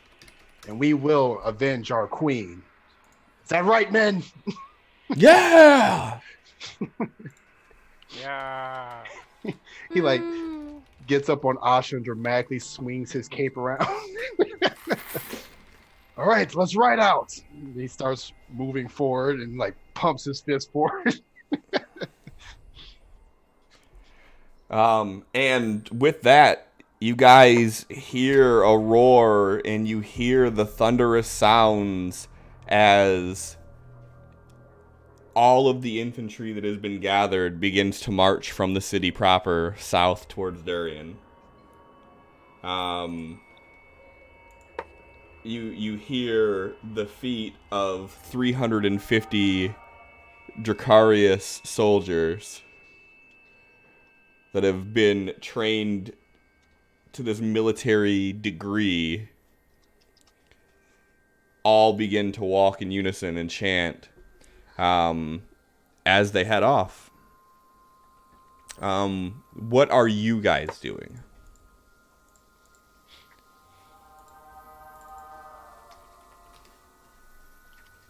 Batsu. Fuck yes. Sorry. Mm-hmm. So Batsu brought along Chodo, Shinu, and Dante. And he's just going over stuff with them, like what they're gonna do whenever we actually get there.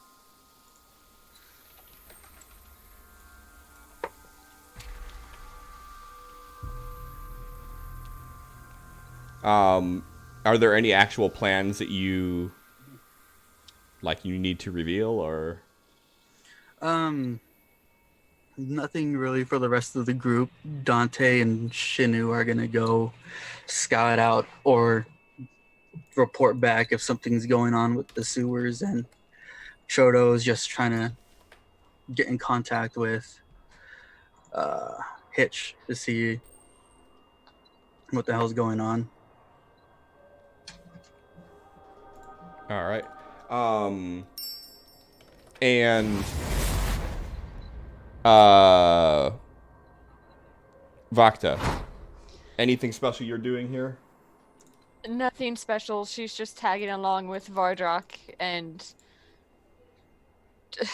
trying not to look as angry to not demoralize people, but she's kind of still visibly angry.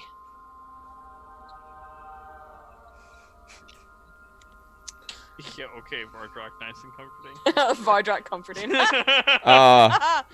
I think Vardrak's comforting. Yeah, to himself. He's definitely emitting a comforting aura. Yes, he is.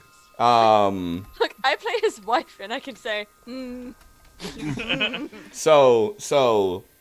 my explanation of this would be, even though you guys are a bit dubious, to say the least, about this entire scenario, you guys do understand that in a time of war, there is really nobody you would rather have on your side than Vardrak. that is true.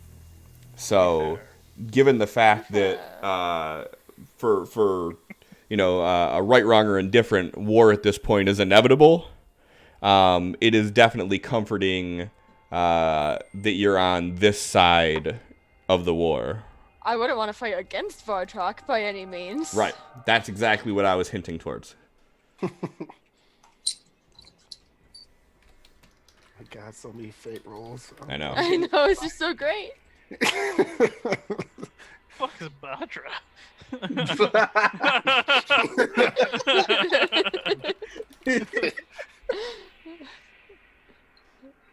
All right, so you guys march on. Vardrak, what is your plan with how you plan on moving with the troops? He's keeping pace with them. It's kind of just relying on Batsu and his plan and the people that he's hired to be moving ahead of them and getting stuff into place and getting stuff prepped and ready before they arrive. So he's just staying back, and he's just, as they're writing, he's like sharing previous battle stories with them, and telling them how the odds were stacked against them and they still came out victorious. Stuff that they've heard over the past like 5 years, but he likes to tell the stories, and some of them, at least, I'm sure, likes to hear it.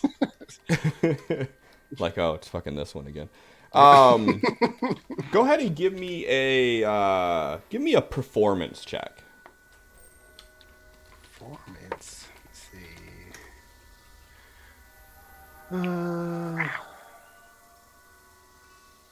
Ooh, that's not.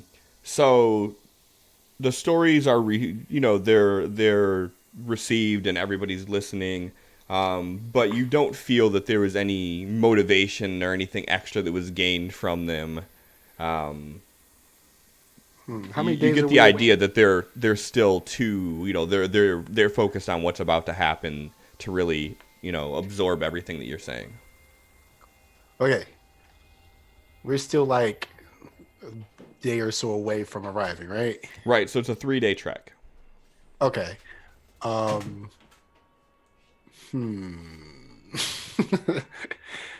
if this was a motivational type thing, would it last until they got there, or would it be So gone? I'm assuming this is something that is happening the entire trip. So yes. So then, you know what? I want to. There are 2 golden D20s on the table. There may be more. I got some Stream Loots cards I haven't had a chance to get to yet. Oh shit! Did I lose a PP? You did lose PP. Motherfucker. Rena took your PP. Rena. Tina shrunk your peepee. That's one way to put it, yeah. Well, we kind of gave Rena power, and she went, whew. So, All right. So in that case, I'm going to burn a luck point to roll a second die, which is not going to be shit. Yes. Ha!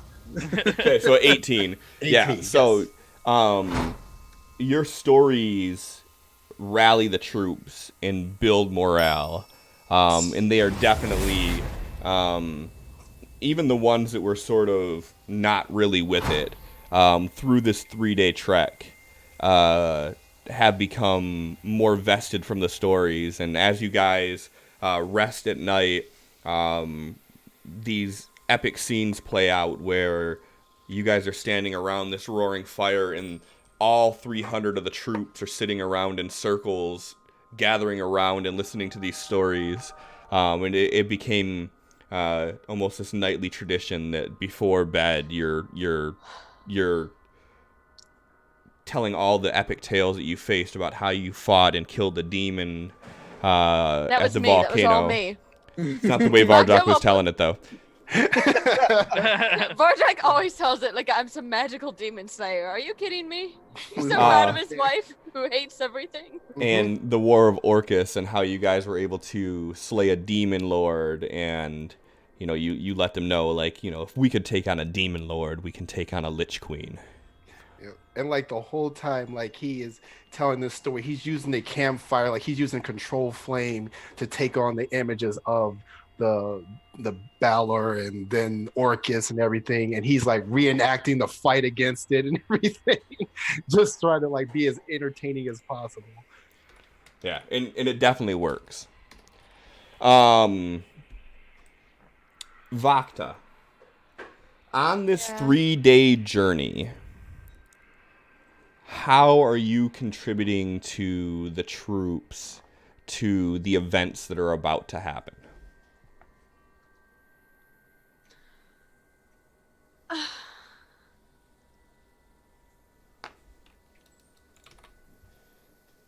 Vakta's gonna like single out the soldiers that look like they're not like super sure about things, the ones that look super iffy, and just kind of like just sit with them and chat with them and offer them wine and just be like, it's fine. We've got Vardrak. You know he always does. We're gonna be It's fine. Everything's fine. Everything's fine. We're just like offering individual morale and support rather than a whole big group. I don't like groups. So you're a part-time assassin, part-time counselor. Got it. Yeah, sure.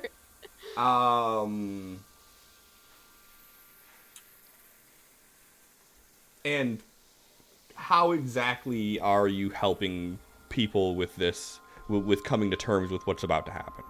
I'm very persuasive. Persuading them how? What are you persuading them towards? Believing that this is the right thing to do and they're going to be just fine because, come on. Have you seen us lose before? No, we always kick ass. We're awesome. Okay. Go ahead and give me a persuasion check, please. Hold on before you do that. Nope, just regular. Yep, just go ahead and do me persuasion, please. I was worried for a moment. Oh Oh no! no! Oh no! I'm using a golden d20. I was about to say, we I got have those. one. I'm using it. Are you sure? I'm sure. Um, Go ahead and just re-roll it. Yeah. Fucking demoralizing people. Oh my god. Are you proficient with persuasion? It's I proficient. am. Okay, so it's a 14. Why is it only +4? You are still suffering from res sickness. Yeah.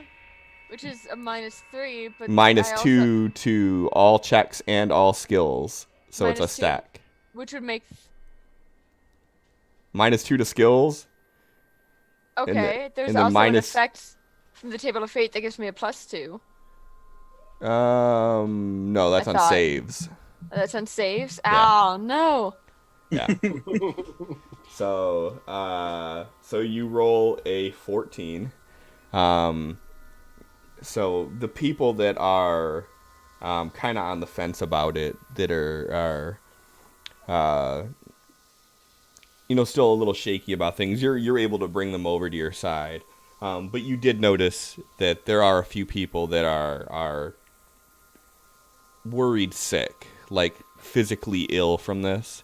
And no matter how much persuasion you attempt to apply, after you leave, you still see the gloom and doom in their eyes. Batsu, what is your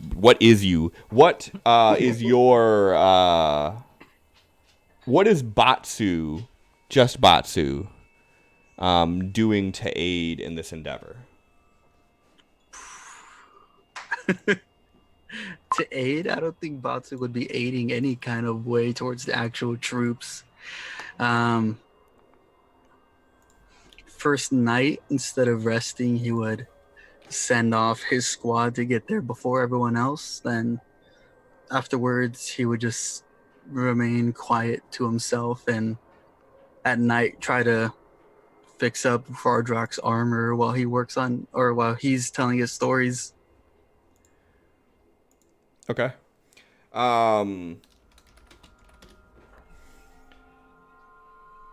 Go ahead and give me a crafting roll. Make sure you're in proper form, and before you do it,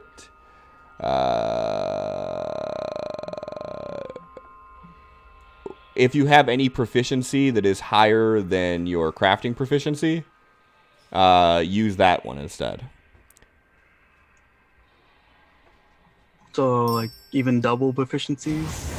Any proficiency you have, whatever your highest one is, use that Awesome. one for it. Look at that. God damn. Nice. Can I have another 20, please? How many successes were you on? I needed 2 more. I was at 2. You got them. Fucking nice. So go ahead and add 32 experience Jesus. Yes. to your crafting. And that is all the successes you needed. What were you trying to make? I was upgrading Vardrak's armor. Oh, fuck Yeah, yeah, perfect 'cause- timing. Yeah, because Vargok needs more AC. It's a good thing you did it. He was running a little low there. Story. Right. Yeah, heaven forbid he have less than fucking 30. I mean, that's not even far from the truth. Where is your fucking armor at? There it is. This fucking What's thing. your AC at? hostility around here. No, what is it at though? I need to know for reasons. Yeah, John, what is it at? Well, you did some weird thing on the back end, so I really can't see my true AC. Uh-huh. Uh-huh. I can't. I don't believe you. Yeah, it's true. It's true. He can't see the full number. Yeah. But I'm pretty sure that he's gonna be at like 28 or 29 now. That's fucking disgusting. Yeah. And I'm over here with 15. And then if I'm at 13, don't even. No, you're not. You got half plate No, on. you should be up more. You should be up more. Now. Yeah. It didn't apply to my actual AC score on my tab. Did you equip it? You gave it to me and equipped it, I thought. I gave it to you. I Should be didn't a equip it. little. Here, I Should can be like a equip it for t-shirt you. thing. Oh, next to it. there. No, I got it. There you go. So, Okay, 15. All right, good. That helps. yeah. Got a question. Oh, sure. What's up?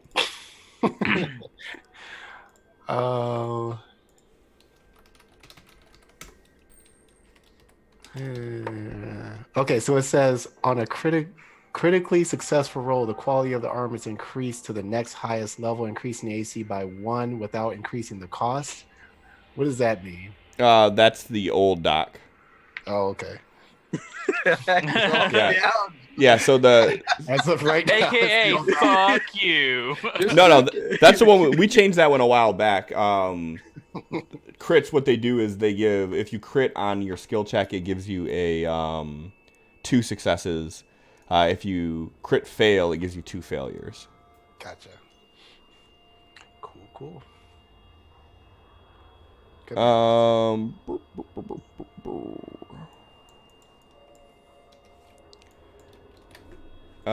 Okay. What is Batsu's band of merry men doing? You said they're trying to get there before everybody else. What is their plan? Scout out the sewers. If it's clean, then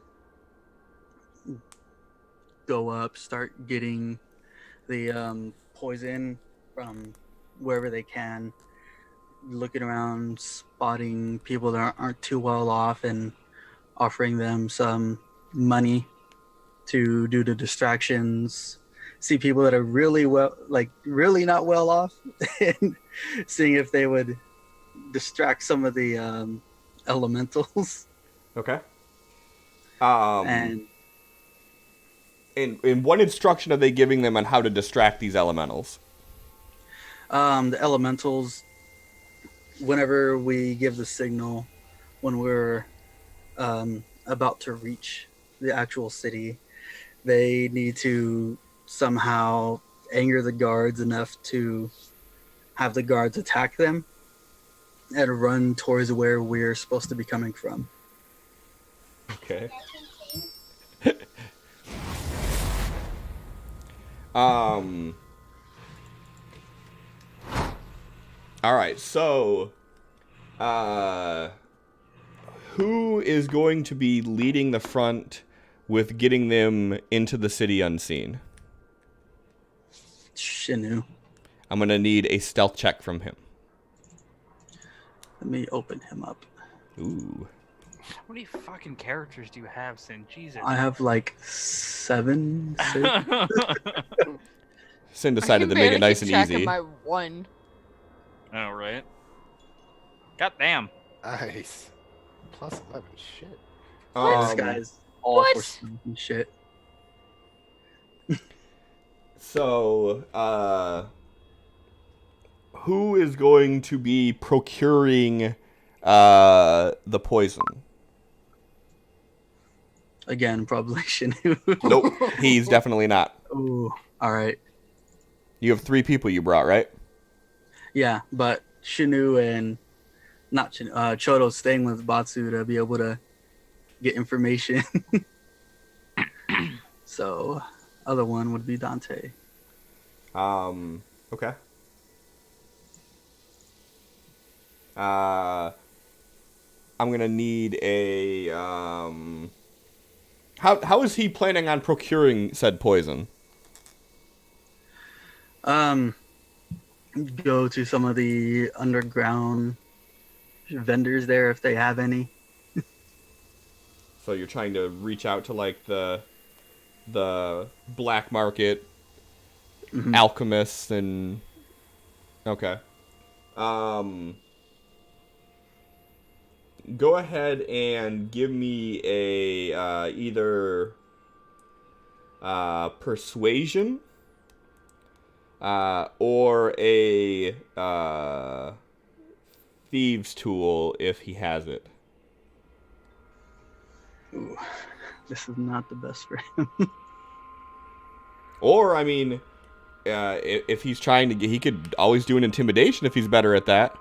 I mean, you can let me know what skill he plans on using to get this. It's just going to affect the way that it all pans out. It would be persuasion. Okay. Why can I not? do this? Fantasy Grounds like you got too many people, bro. I know. Gonna need you to calm the fuck down. Do we have any golden? Yep, there's Yeah, we one have more on the one more. table. All right. That's There That's better. better. Just gonna go ahead and just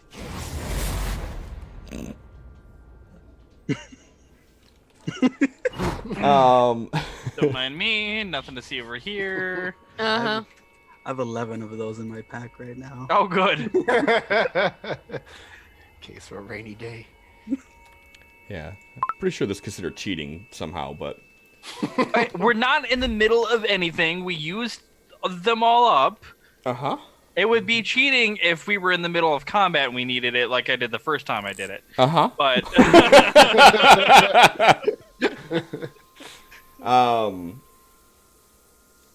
And then give me a generic 20 roll.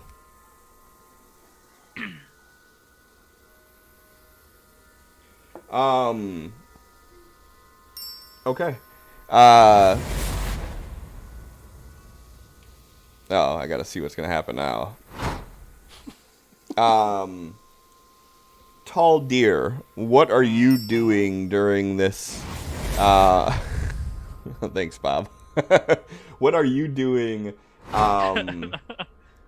during this march to assist the group? I mean, these townspeople probably really don't like me yet still. They don't really know who the fuck I am, other than some asshole angel. You have 3 days to change their mind about you. What are you doing to do it?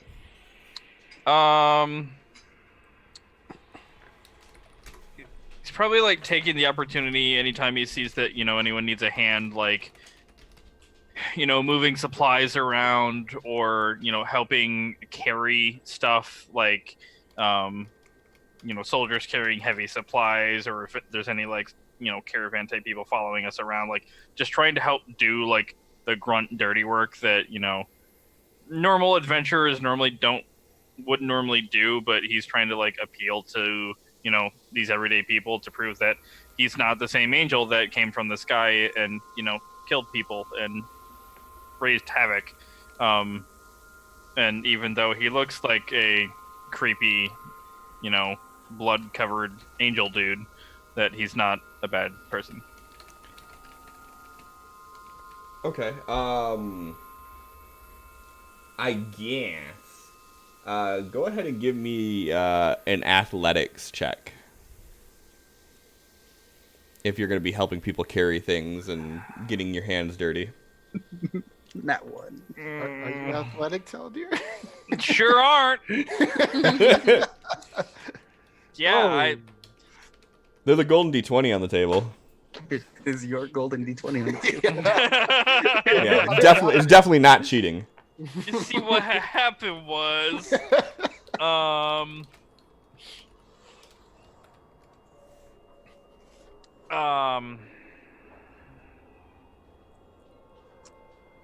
I I mean, I think he would still, like, he's trying, like, he's clearly making an effort, but, like, he's not, his focus was never strength. He's a books kind of guy, so he's trying, but not really doing that well, and still trying to maintain an uplifting attitude, like, well, even if I'm struggling to lift this box here, we can still do it, and still trying to be uplifting and positive, even though he's weak. Much like myself. So is that a no? You're not going to use that golden D20? Allie said you correct. should use it.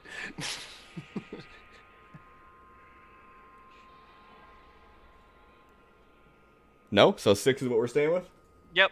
Perfect. Okay.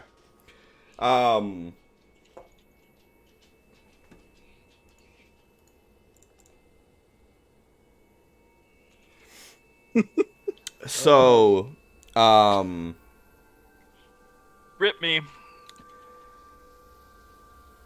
Probably. So as you guys march through, Taldir, you try to get in good with everybody. We's trying. But unfortunately, as you were assisting with carrying some of the crates, you dropped and broke a supply of food, which shortened 25 people from having rations. How could I have dropped something that catastrophically? Because it was all in a crate that you were like, no, I got this, and you didn't got this, and But- in doing so, it spilled all of the grain onto the ground.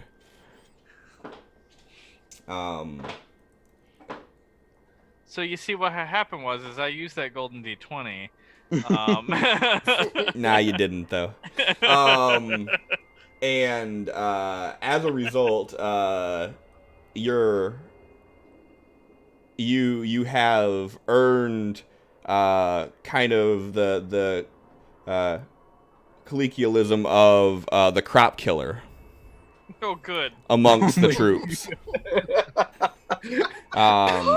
And you often hear sort of snide remarks coming from people as like, oh, here comes the crop killer again. Swear to God, one of these days I'll have a character that somebody likes other than Vakta. Hello.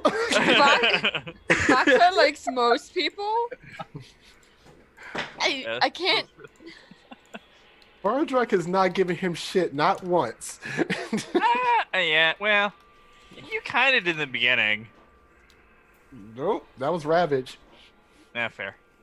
Yeah. And as you guys approach, coming in on the end of your third day's march, you hear the sounds of battle off in the distance. And as you crest one of the hills in the plains leading up to Durian, you see this massive sprawl of soldiers fighting on the outside gates of Durian. Long rest. What's that? Give us one more long rest before we start this. Oh, yeah, you guys would have had a long rest. Oh, for your health. Yeah, that's fair. And as you get closer, you start hearing the sounds of war. You smell burning wood, burning flesh, the iron of blood. You start hearing the clattering of metal, the eruption of spells. And you see this all-out bloodshed in front of you.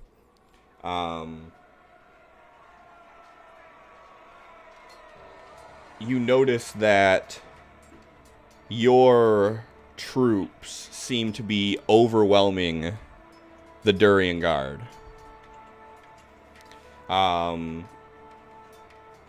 As you move in, you notice that there are only a handful of Durian Guard there. You see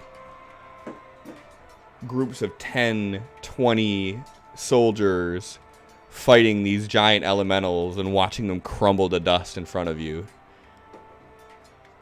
And what are you guys doing as you guys are riding up on this?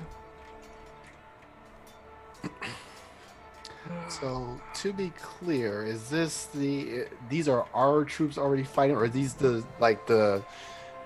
chaos that Batsu's created before we got there? Nope, these are your troops. Okay. The group that went ahead of you guys slightly. All right. So yeah, Vardrak pulls out his hammer, not the wand. I'm so confused. The hammer is his penis. And then he raises it in the air. He says, "For Dracarius!" And then starts like riding off full speed with Asha. All right. Gave me goosebumps. Holy fuck. Everybody, go ahead and Roll initiative? roll initiative. Ugh. But, Fine. God. Oh And- God, Batsu. Oh god, Vardrak. Vardrak. I'm gonna need 20s from Sin and John. I thought we didn't do 20s for initiative. I'm just curious. One off from each other. Vardrak may go charging on Asha, but Asha eats shit and he rolls down the hill.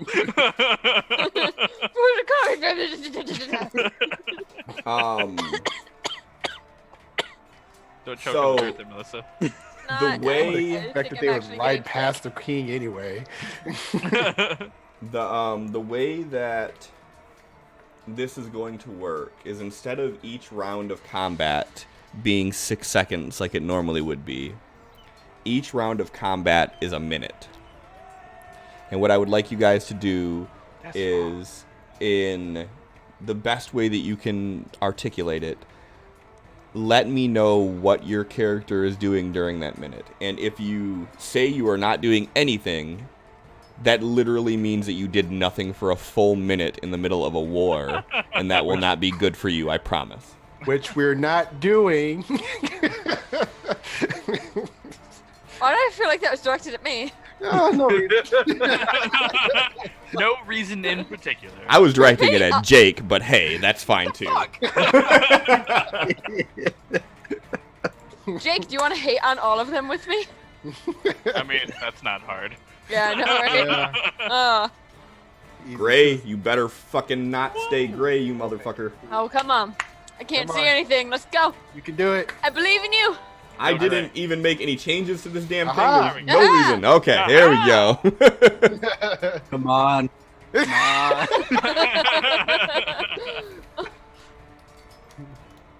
It'll work eventually. God. Her castle's bigger than ours. I want to live here. I was just about to say that. Meh. Hey, it's not about the size of the castle. It is when you're queen. About the motion of the brick. No, that doesn't work. I can't think of any like good euphemism to follow up with that. She's just got a bigger heart on. That's all True. I got. True. So at the start of the rounds will be the Dracarius army followed by Durian army, as thanks to the distraction that Dante and Shanu were able to make, your troops got the drop and were able to initiate the attack before they were really able to properly defend. After they go, it will follow normal initiative. So Are there any signs of any of their guards shitting themselves? you can try to find that out on your turn if you want. All right. Ardrax's gonna point to him and like gives a thumbs up to Bob. Were there any specific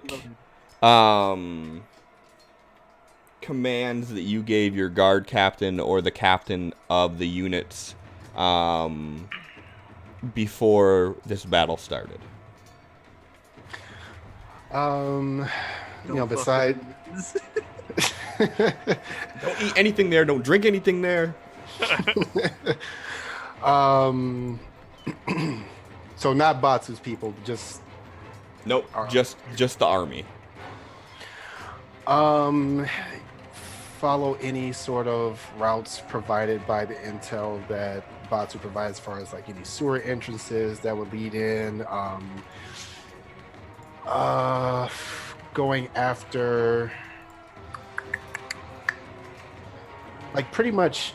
Well, okay. Let me ask you this: like, how much intel were they given from Batsu, like sending out requests for information? Were they given before this started? So your troops weren't really given anything. Basically, when Batsu's people went in, they kind of were the first to strike, and they created the chaos in the city, which gave your troops the ability to get the jump on the Durian Guard. But as far as that goes, I mean, there was no time for them to be able to report back information before all this happened. Okay.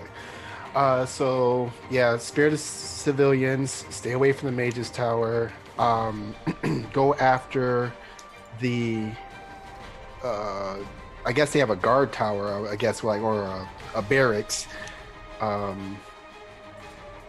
Like, go after that first, and the, I guess, attack also the temple of Bahamut, to make sure that any priests that haven't started engaging in combat stay out of it.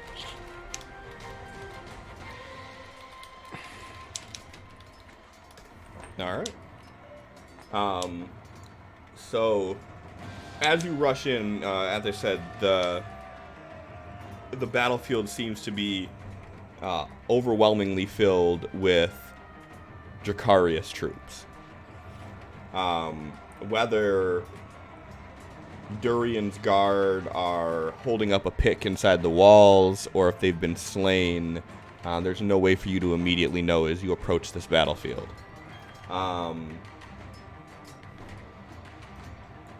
As you roll up, you notice one of the elementals grabbing one of your soldiers and smashing them into the wall, just exploding them into paste.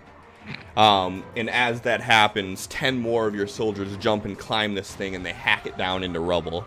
And as it falls, you see an opening in the southwesternmost entrance that you could get into the city if you so chose to do so. I forgot how big this fucking map is. Yeah. Yeah. Oh, shit. Guess it's been a minute since we've been here, huh? It's been a little while. Little bit. So I'm not saying we Helm's Deep this shit, but we should Helm's Deep this shit. Batsu. Okay. The Temple of Bahamut is larger than our castle. That's some shit. That is. No, it's not. Sure looks like it. Nah, I don't think it would be. No, Well, it's it only looks 25 like by it. 25. No, it wouldn't be. You have a house here? Yeah. She Yeah, used to. I do.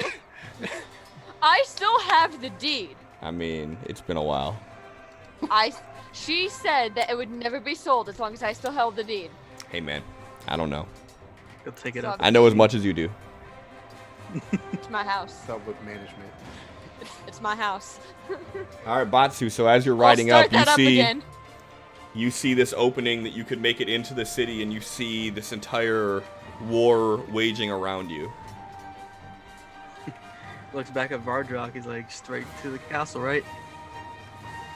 Right. All All right, so you have 1 minute. In that 1 minute, what is Batsu going to do? Follow the path that leads straight to the castle, going to the center of the city, then veering right straight to it. And on the way there, he is trying to take out any guards that he sees coming his way. Okay. I gotta see what all you have on you here.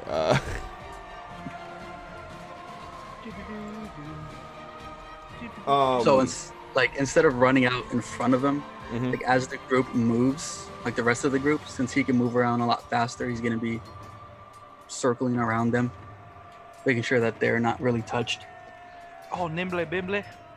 Okay. Go ahead and give me an acrobatics check.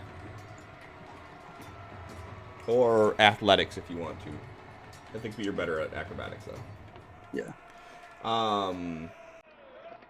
And go ahead and give me an attack roll.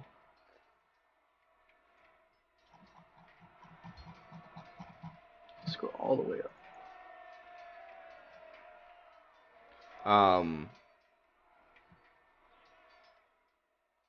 Give me 2 more attack rolls.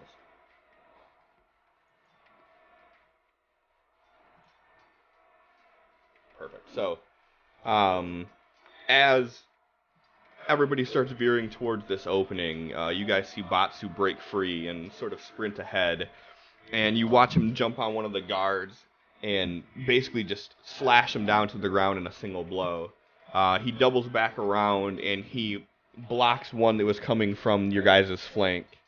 And then you see him just take off in front of all you. He cracks his knuckles and just fucking runs.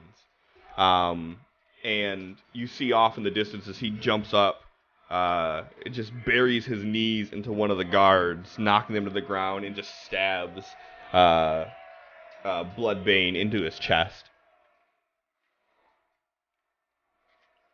Vakta. Completely happy with all of this. Oh, To save people, Batsu. Have to want this. Vakta is charging ahead with Batsu, trying to follow the same path he's taking, and she's avoiding attacking anyone at all costs and mostly dodging out of the way of attacks. Okay. Because, don't want to kill people. Okay. Go ahead and give me a acrobatic, and then give me a dex save +2.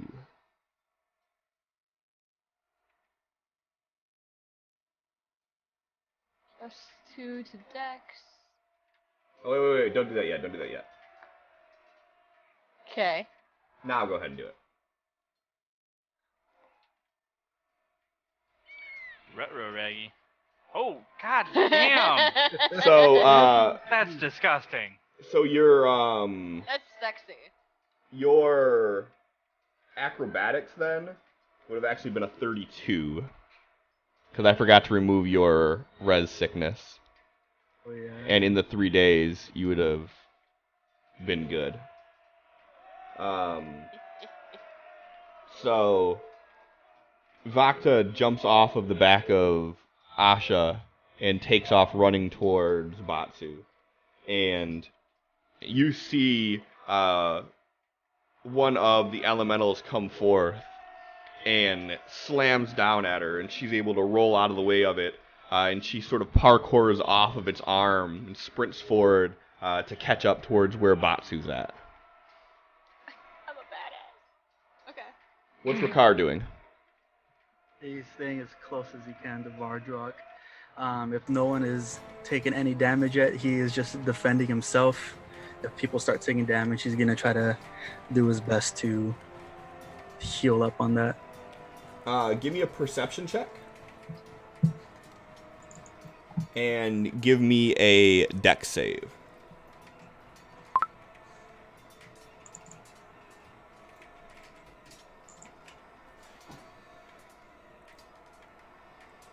Decent as hell.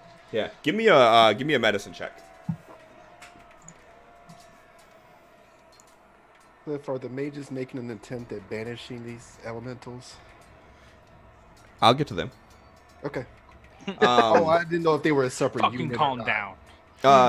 They are all one unit, but I'm trying to break focus basically on where you guys are at in the battle. Gotcha. So, Ricard, as you're riding along on the horse, trying your best to keep up with Vardrak, you spot a soldier that was just struck through with a sword. And as you're riding by, you sort of reach out and grab the soldier and kind of put him on the back of the horse, not losing any speed whatsoever.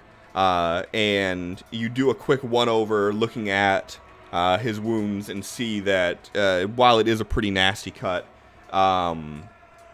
it's not a mortal wound.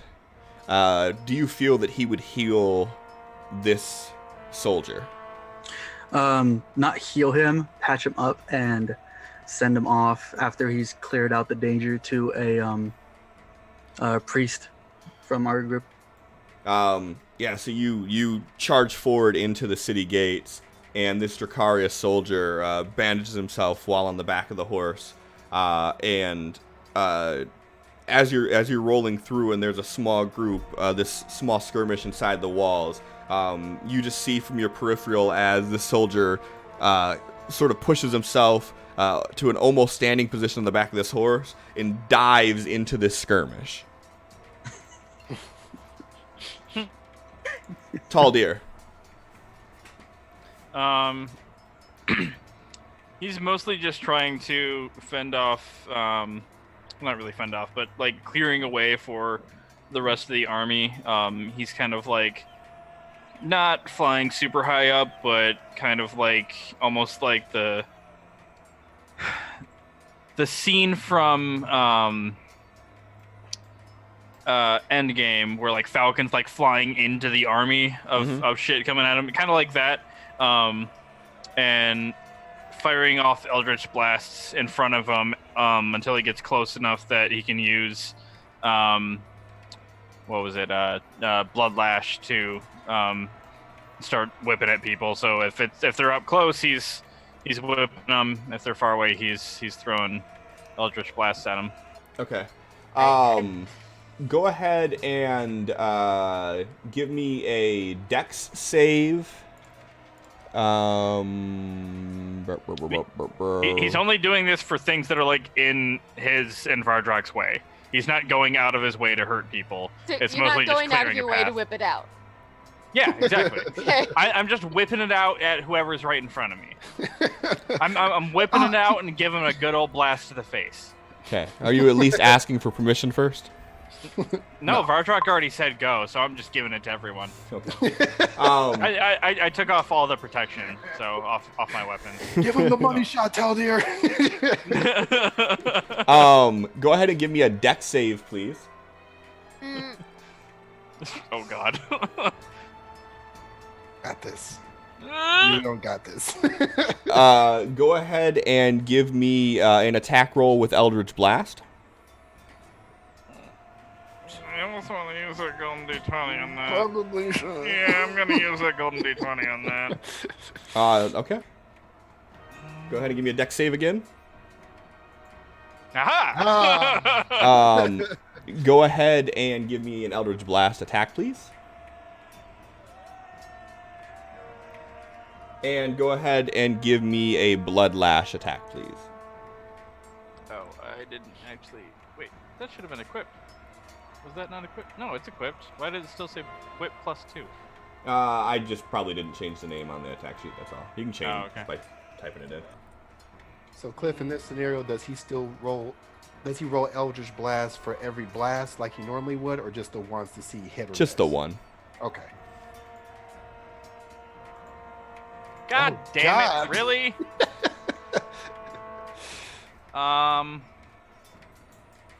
Do I have anything that could? Probably not. You don't. Maybe a PP? Yeah, I don't think I do. I mean, you do have PP, but you already re-rolled on this turn, so you can't re-roll again. Yeah.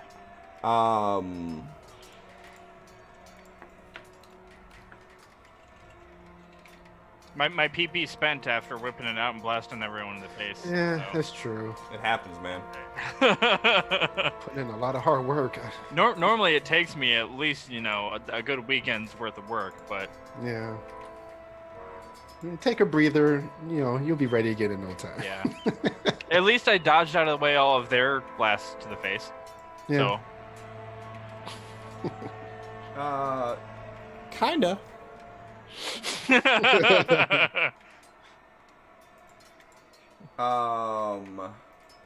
What's your AC now? 15? Yeah. So you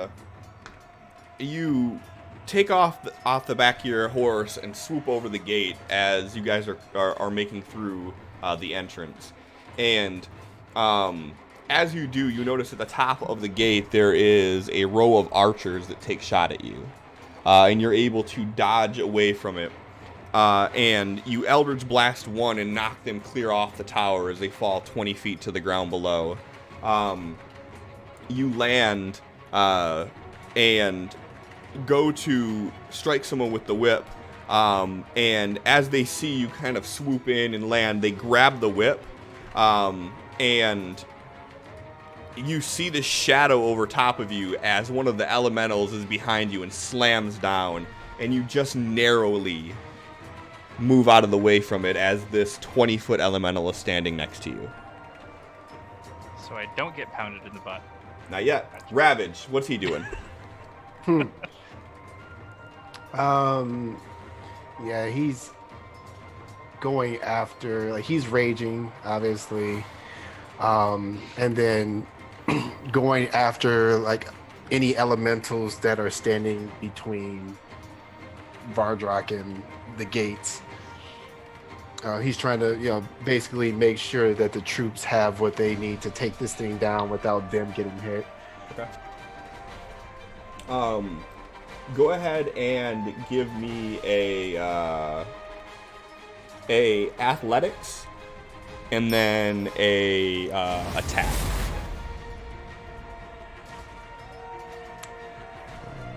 Not bad. Why are you helping him, Allie? Stop.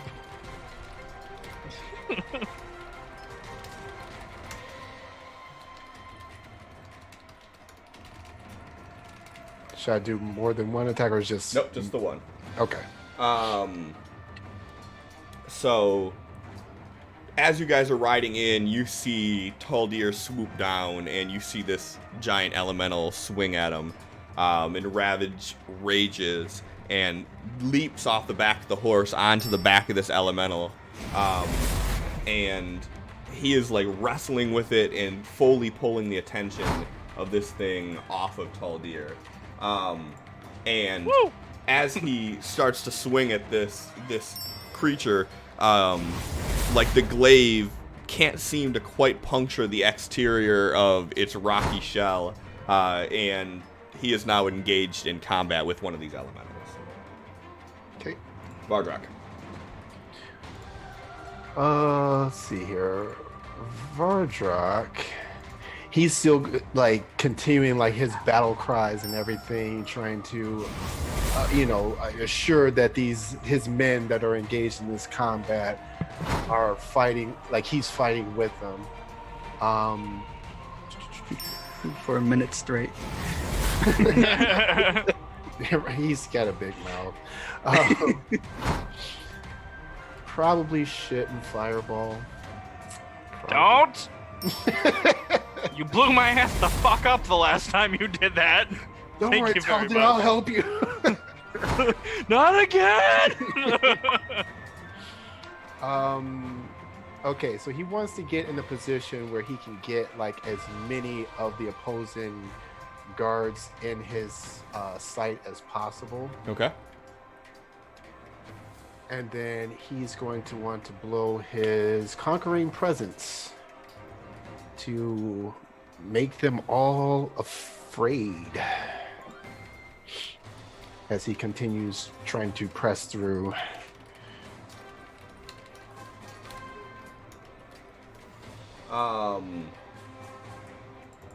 Okay, so that's your main thing is you're just focusing on getting through the crowd where you need Yeah, to be. yeah. So he wants to do that, but keep riding, so it distracts and makes the enemy afraid as many as possible to give his men an edge. Yep. Go ahead and give me an acrobatics. Let me see. What does conquering presence actually say? This music is fucking kick-ass. I know. I like this music. I found this earlier and I was like, oh yeah, this is what we're doing. Thing. Conquering presence.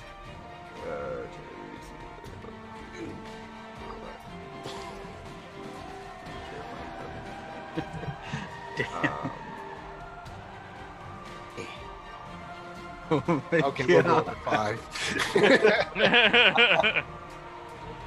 5. Go ahead and roll your. Wait, well, you don't actually roll conquering presence, do you? No, Everybody else has to roll a defense against it. right. Okay.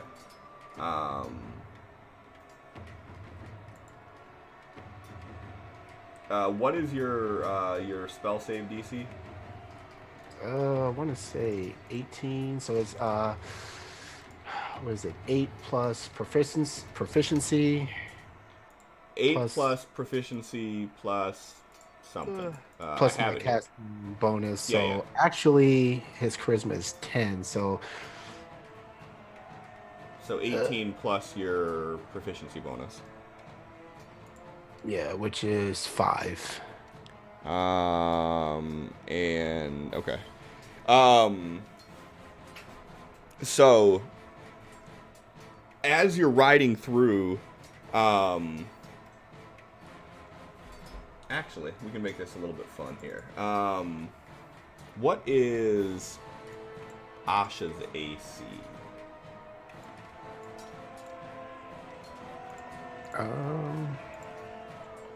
Hold on. Her AC is 17. Plus anything? Plus 3, okay. So as you charge through, you notice tall deer come through, knock one of the archers off, land, Ravage jump off, and you see some of the remaining archers up at the top take aim at you, and they just fire this barrage of arrows. And you're unable to dodge the arrows, but they don't seem to make much of a difference as you're seeing them ping off of your armor, and like one of them sticks into your arm and you just sort of break it off. And as you do, you just let out this terrifying roar. And everybody that's within like this 30-foot radius of where you're standing at, that sees you coming, dives out of the way. And you notice that as some of the guards dive out of the way, your men take the advantage of this and just cleave them through while they're on the ground. And you continue your way through the gates, and you ride past where Ravage and Tall Deer are at, and you see one of the guards take a swing at Asha, and his sword just glides across her armor, and you see the sparks fly from it, and she just keeps on going.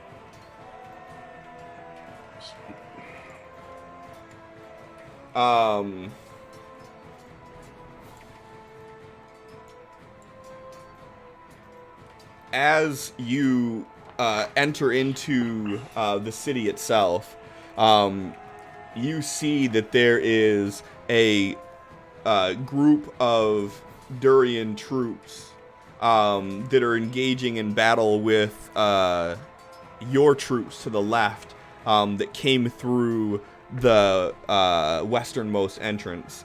And you see that there's a collection of your guards that are there. I'm sorry, not your guards, but your mages that are there.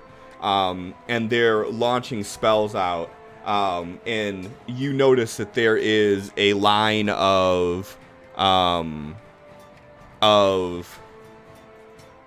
archers behind the front line that let loose on your mages. And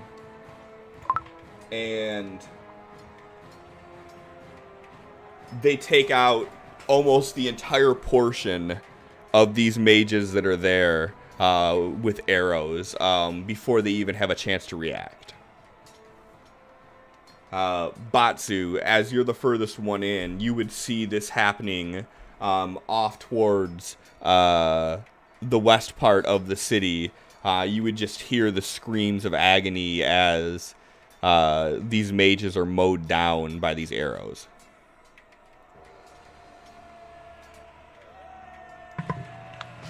So there's Durius and Dracarius guards going at it. Mages on one side, archers on the other, and the mages go down. Well, yeah, so there's the infantry, there's soldiers that are fighting on the front line, and there's sort of mages in the back behind the Dracarius, but there's a line of archers in the back behind the Durian guards, and they take out a large chunk of the mages from that little unit there. Okay. So he looks over at Vakta. He's like, "Come on, let's take him out," and goes heading for the archers.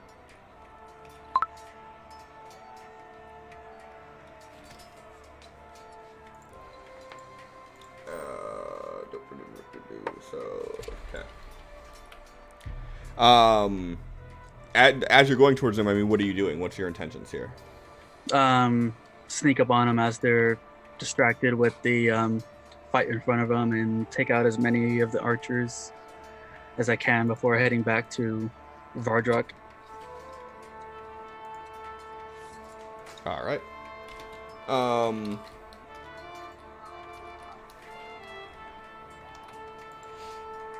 Go ahead and give me a stealth roll. I'll take out half of them, and hopefully Vakta can get the other. Ooh. I don't think they saw it. Oh, We ain't found shit. Disguised as one of their own. Fucking changeling. Go ahead and give me an attack roll. Ooh.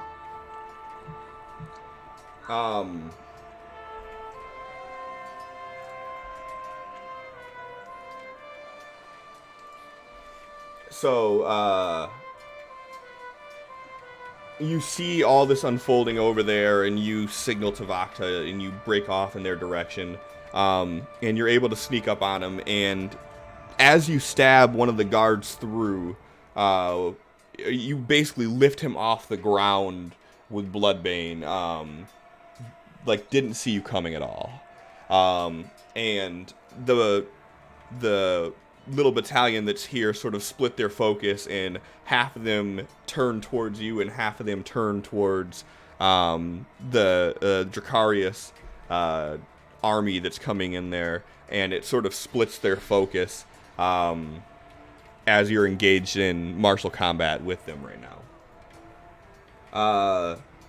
Vakta.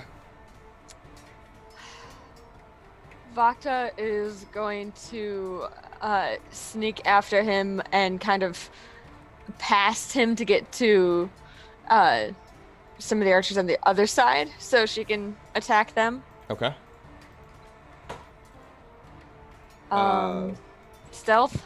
Yep, give me stealth, and then give me an attack roll, please. And your attack roll, I believe, would be at advantage? Yeah, it would be an advantage if they're hold on, let me assassinate. So I have advantage if they haven't taken a turn in combat yet, which War. Four. Does war count? And if I score a hit on any creature that's surprised, it's a critical hit. Don't you get advantage if one of your peoples is within X amount of space too? Yes, that is under. Okay, go ahead and give me an attack roll with Something else. advantage, please. Let's do this one. Did I click advantage? I did. Okay.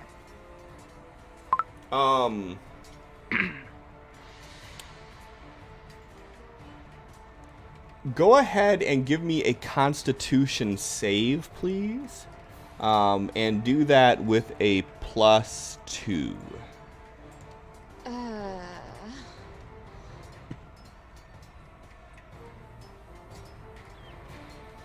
Okay.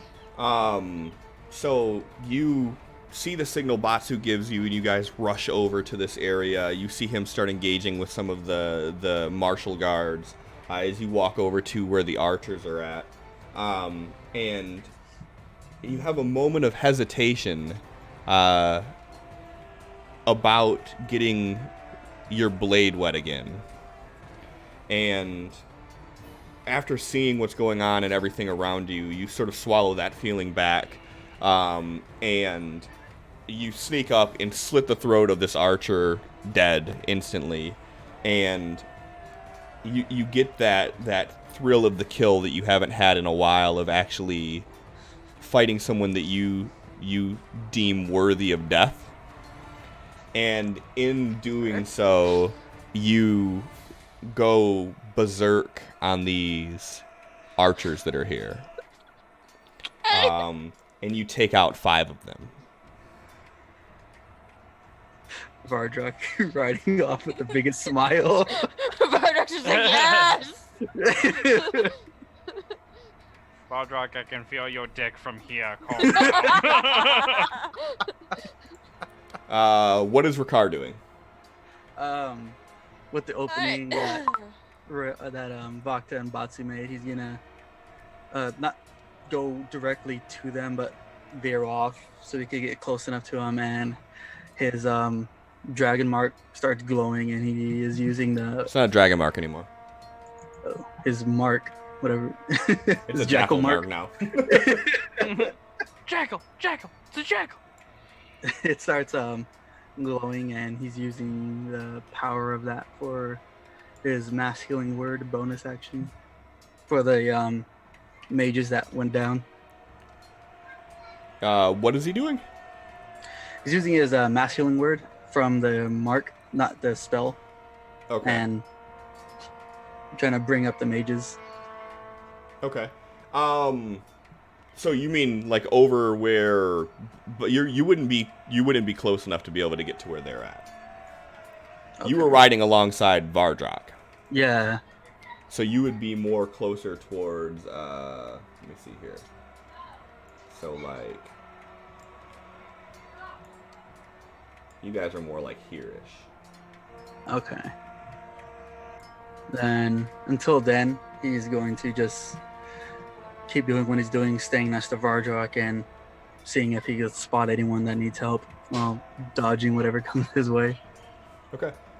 Go ahead and give me a perception.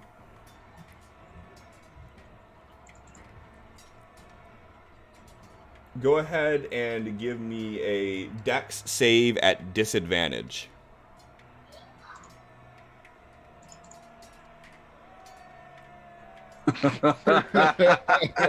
Jesus. Alright. So, as you're riding through,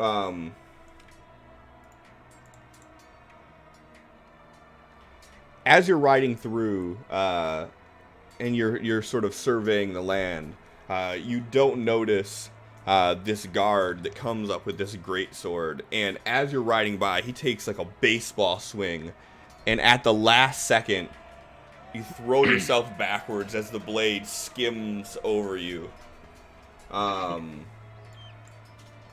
What is his AC? Let me see. It doesn't 17. matter. It doesn't matter. As this blade, and you see the blade veer over the opening of your mask. You briefly see your reflection in the polished steel. Tall deer. He looks back at him and raises his mask a little bit, showing his face, and he's like, "Death will come for you shortly." He puts it back down all slow and keeps riding. Yeah, the horse never stops. Like, it's just still bucking through, so it's just all in, like, that moment. Tall deer, you have a few guards in front of you. You have an earth elemental that is temporarily distracted by Ravage right next to you.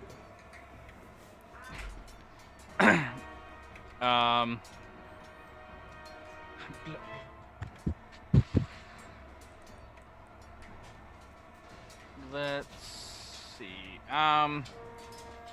He's probably just gonna hunker down and try to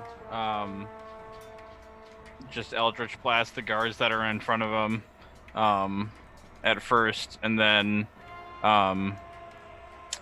like as the elemental is like trying to grab at Ravage on his back and everything, he's gonna try to like whip the elemental's arm to try to like pull it down and prevent him from attacking Ravage.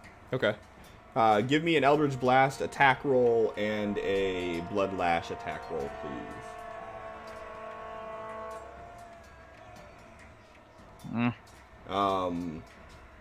Give me a athletics or acrobatics, whatever you're best at.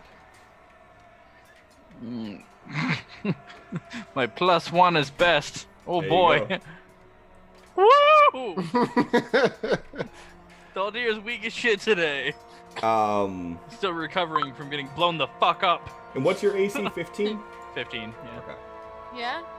You know who else got blown the fuck up and died and is doing better? Yeah!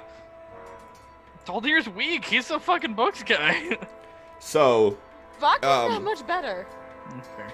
So you see Ravage jump on the back of this thing and begin attacking it, and you immediately turn around and Eldritch Blast this group of guards, and you knock them flat on their ass. You're able to quickly get rid of them.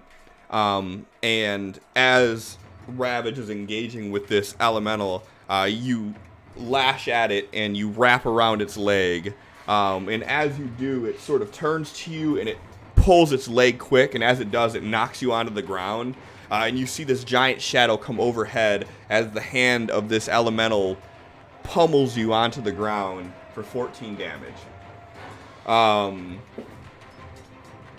What does Ravage do when he sees this happen? Could have been worse. So, yeah, he's just going to try to beat the shit out of it.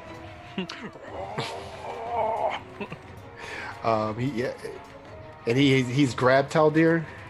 No, he just punched him while he was on the ground. Okay. Yeah, he's gonna like step between the two of them.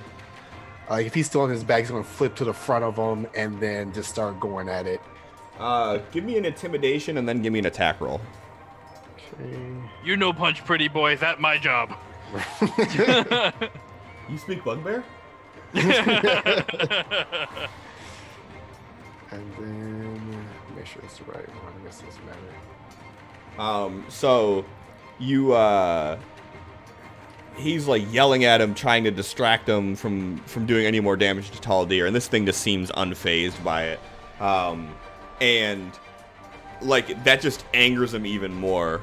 And he just comes at him with this full frontal assault, and he starts chipping away. And one of the attacks knocks the leg off of this, and it just kind of topples to its side. And as it does, like he climbs on top of it, and he just starts beating this thing until it's like dust. His Tall Deer is just laying there looking at it, and he's like, "Well, get up, let's go." And he grabs him and begins heading off towards the center. Fuck! And Vardrak, you see you see Ravage landing the final blows on this thing and grabbing Taldir and like pulling him as you ride past towards the center. You can hear there's fighting off to the distance, but you're close enough now that you're basically within sight of the castle. Okay. It's, you know, down the way, obviously, but it's in your sight. The description that you gave of the archers mowing down the mages, Yep. did everyone see that, or? No, only Batsu and Vakta. If you are actively trying to see if you've seen something like that happen, we can do a perception check for that. Yeah, he's constantly surveying to see how how the troops are doing. Okay. And what else is he doing? Besides that, he's going to be looking for an opening. He sees these archers here. Is there any space between Vakta and Batsu and like maybe a section of fireball-y type archers? You don't even see Vakta and Batsu. Oh, so I just see archers. I mean, you see that there's a group of people. Yeah, I mean, the group that they're fighting, you wouldn't really have good visual on. I mean, as you turn that corner, if you looked over your shoulder, you could probably see him fighting over there. But from him being focused to ride towards the castle, he doesn't even see that exchange going on. Okay.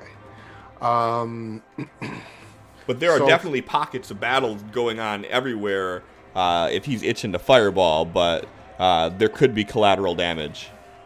Yeah, no, he's not. Like, if there isn't like a group, a formation somewhere, he's not going to do that for sure. Yeah, I mean, like I said, there's pockets of battles, like you'll have like 10 people in a skirmish somewhere, but mostly what you're seeing is your army is overpowering Durians. Okay.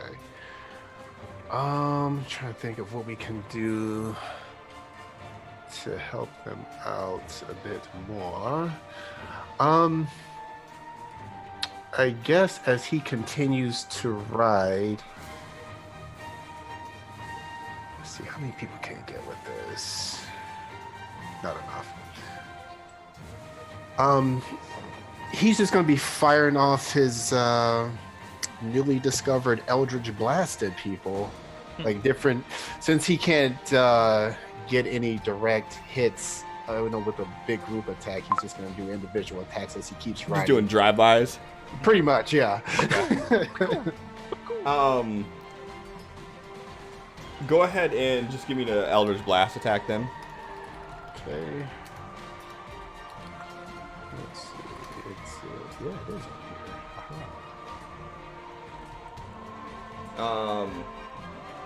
here. Did you just target yourself? Did I? You can't. So you got a +7. So whatever your AC is right now, +7 is what your shit is. If you want to know how to calculate it. Okay.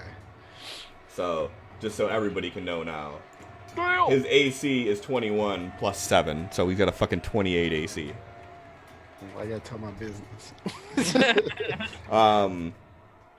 So as you're riding through, and you're seeing your troops defeating the Durian Guard,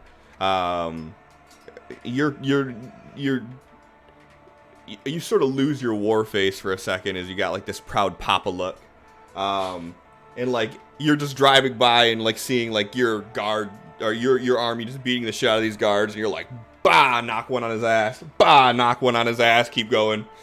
As you make your way into the main thoroughway of the city, past the well, heading directly towards the castle, and off in the distance you see that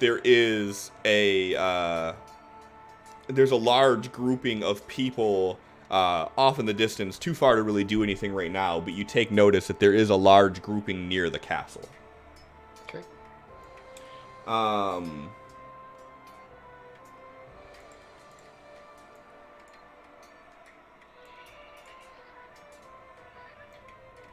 And as you move closer towards you're seeing, like, as you're looking down these alleys and streets, that there's areas where there are some of your soldiers with their defeated foes at their feet, and they're, like, actively searching for more of the guard to go to the point where some of your troop don't even have people to fight right now.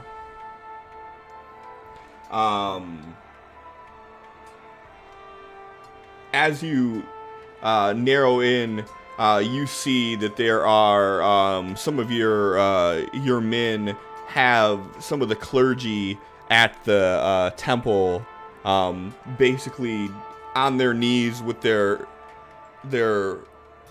face facing the wall, and you see like an entire line of healers being kept separate from the battle by your troop.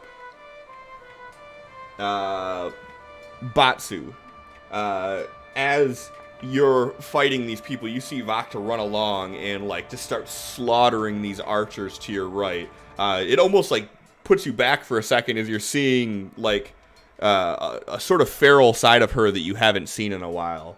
And you have a few of the troops that you're fighting, and you notice that the Durian troops are... I'm sorry, the Dracarius troops are overpowering. As they started splitting their focus to deal with you and them, they took the advantage of that and got the upper hand. And one of the guards is like actively in combat with you right now. But you definitely feel like you guys have the upper hand big time right now. So he's gonna give this guy like a quick pop right in the face, then this Of course he is. go back to where Vardrak is headed. Okay. Go ahead and give me an attack roll. God damn. Boom! One punch man. Calm down, Saitama. And go ahead and give me a athletics at a +5. I thought you said pop him in the face, not decapitate him. He's having fun right now. You're gonna like quick pop and just like, oh. Yeah. Quick So- pop on fucking. So, Batsu, he punches a guy in the face, and like the guy's like swinging his sword overhead like this, and as he does, he just like bah, and the guy just fucking falls. And then he turns his attention towards some of the other guards, and he starts doing some body blows. And one of the mages that's remaining over there casts a spell, and as he does, you see this guy sort of tense up and stand solid. And as he stands solid, you just plant your fucking palm in his chest. And the guy just flies back and hits the building and just fucking collapses.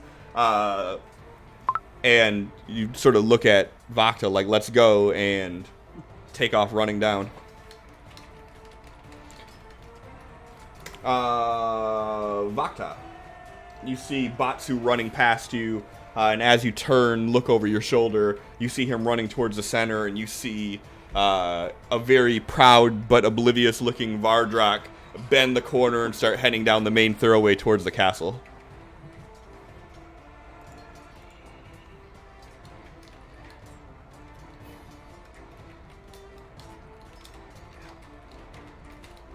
You're on mute. Talking.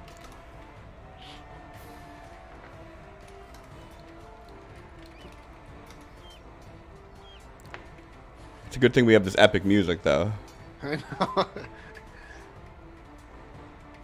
Fact is gonna stab one or two more people on her way out as she runs after Batsu. I mean, and how could you not? Honestly. Just Okay. like start running after him and be like, oh, stab that one there. It's fine. Okay, give me an attack roll, and then give me an athletics, please. Athletics, oh, well, fuck. Alright, attack roll. That's damage, that's not attack. Roll attack. That's not great. Athletics, oh boy. It's not great, Fun. but It's not. It's not terrible. So you see Batsu run by, and you stab one of the guards, and there's one that's still standing there. And as he sees this all going, he shits himself. Yes. And as he does it, you just sort of like back away and then take off and follow towards Batsu as you see the Dracarius troops moving in on him, and they just completely surround him. And you start running through. Batsu, you see him off in the distance a little bit. And as you're going to catch up, this elemental slams its fist down right in front of you. What is Ricard doing? He's with Vardrock too, so did he see the priests that were secluded from the battle? So if he's still riding alongside Vardrock, then yeah, he would see off in the distance the priests that are, being held captive, for lack of better terminology. Are they our priests or? No. The Durian priests. Okay. Alright. That does not concern me then. So, yeah, still running along with Vardrock, spotting people and dodging shit. Literally now. They got goddamn monkey warriors up in here. Go ahead and give me perception. And go ahead and give me a medical check.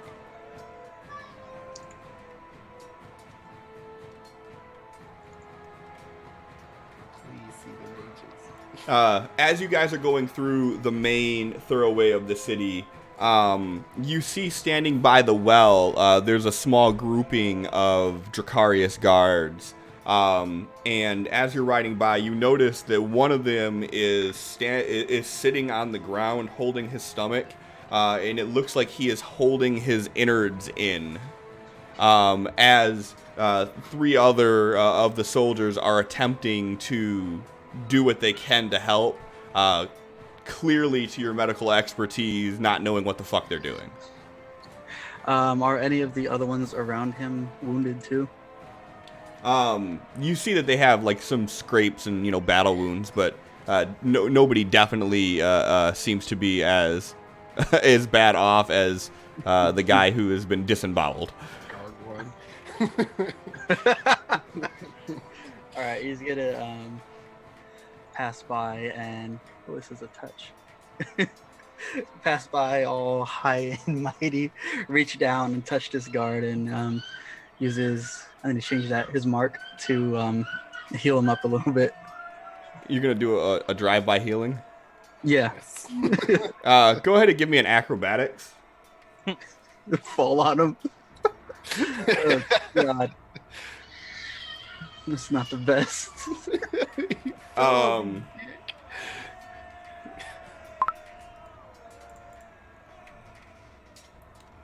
So as you're riding by, you reach down and your hand snags on his armor a bit and yanks you off the horse, hit the ground, and as everybody sort of like stops and they like pull their weapons on you, you just sort of reach out and like touch the guy, and you start to see his wounds heal up.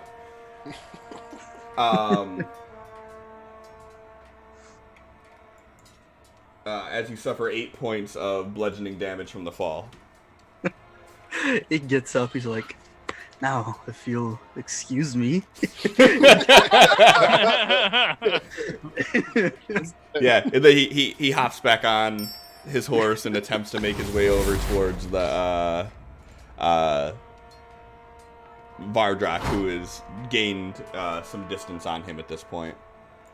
Tall Deer.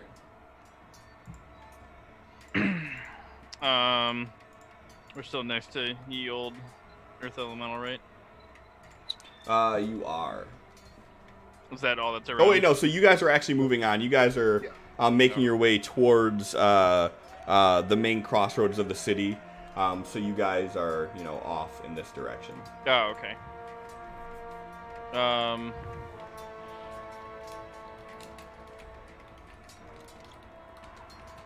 Is there anything like immediately in front of us? Right now, I mean, the battle seems to be very one-sided in your guys' favor. As you're coming across this area here, give me a perception check.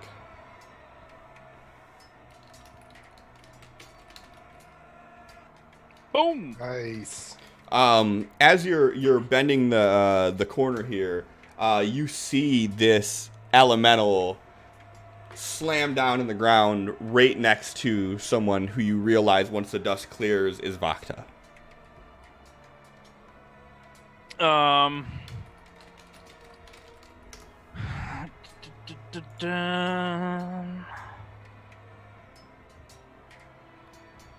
Let's see.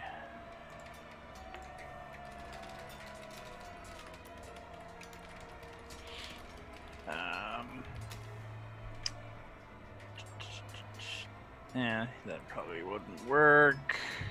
Go ahead and give me a dex save. Okay. Sorry, I was flipping through one of my abilities because all of my abilities have fucking 5 paragraphs on them. Just trying to remember what all they do. Can I not move, like, at all? Like, what the fuck is going on? What do you mean? No, I just mean, like, I can't pick anything up, I can't dodge.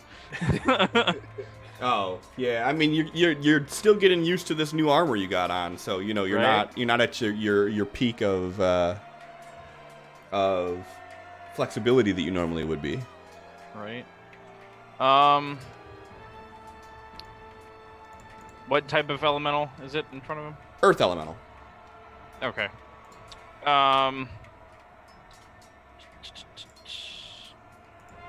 As he realizes what's going on, he's going to concentrate some of the energy in his hand, and it appears to hurt him a little bit, but there's this like bright blue glow that flows around his whip, using Crimson Rite for Rite of the Frozen, which that to me. Did that actually work that time? It did not. Alright, I need to target me first. Then hit that. There we go. And then...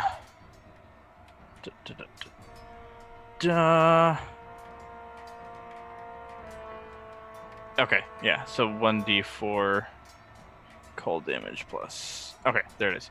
Okay, so he's just going to charge up, and as he's riding forward, same old Eldritch Blast, and then do the Bloodlash hit.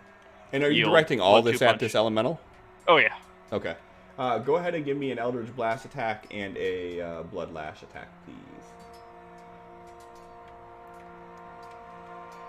So Vakta, you see this giant fist come down, and Oh, and then that does also... Nope, not to me. Fuck. that all that's doing is adding that's a just the 1d8 effect. modifier, yeah, which you don't need to Yeah. worry about right now. Okay. You see this giant fist come down in front of you, and as you pull back your weapon to strike, you hear this explosion and feel this burst of cold energy as this earth elemental like freezes solid and then just erupts into cold. And you see Tall Deer like reaching out towards you, like with Ravage running right behind him. Huh.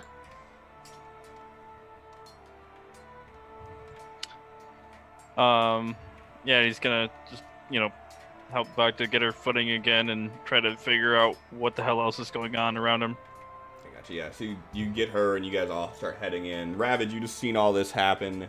And as you like look down the way here, like the battle zone has pretty much been cleared. You're seeing just this overwhelming victory from your guys' troop.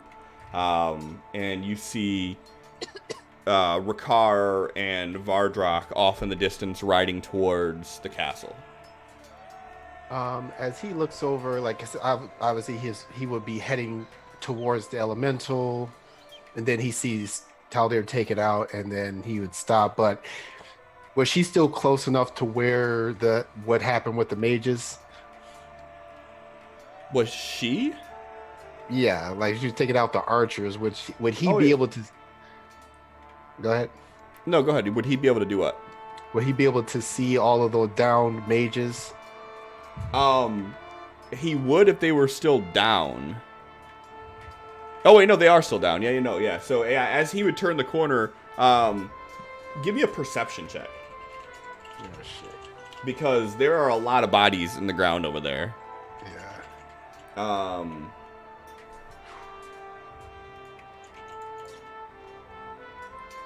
But he would definitely notice the familiar robes of the Dracarius mages. Okay, and they're like all clustered together. Yeah, I mean they're sort of in like a line, like almost like they were mowed down execution style. Okay, so he's gonna run over with his new spear and everything, and he's gonna jump in the air and then slam it down right between all of them and let out that group heal. Yeah, so you see Taldir, you grab at Vakta's hand and pull her this way, and you guys both see Ravage just burst past you guys and just run. And as he's running, you hear this roar as he jumps in the air with the spear in both hands, and you guys see the spear start to glow that golden color again, and then it becomes like bright white, blinding you as you look at it as he slams into the ground and this eruption shoots out. And as it does, you see this golden energy envelop over the troops that are standing there and the bodies of the mages that had fallen. And after a few seconds, as you're looking over your shoulder running down the way, you see the mages start to come to their feet. And Ravage will turn and start running with Taldir and Vakta. So I have to say this now. Ravage now has no weapon. He's gonna pull out his backup shitty one that he had before Vakta gave him the. You gave that away. The only weapon he had on was the Spear of Chance, and then you gave that to Vakta to give to Frederick, and he had the Glaive of Desperation, and now that he used that, he has no weapon on him. He has a quiver and some arrows. It shows he's got a longbow, so I guess you'll whip that out. Oh yeah, he does have a longbow, so that is correct. Yep. He will use that. Man, everyone's whipping it out tonight. That's right. That's what they do. And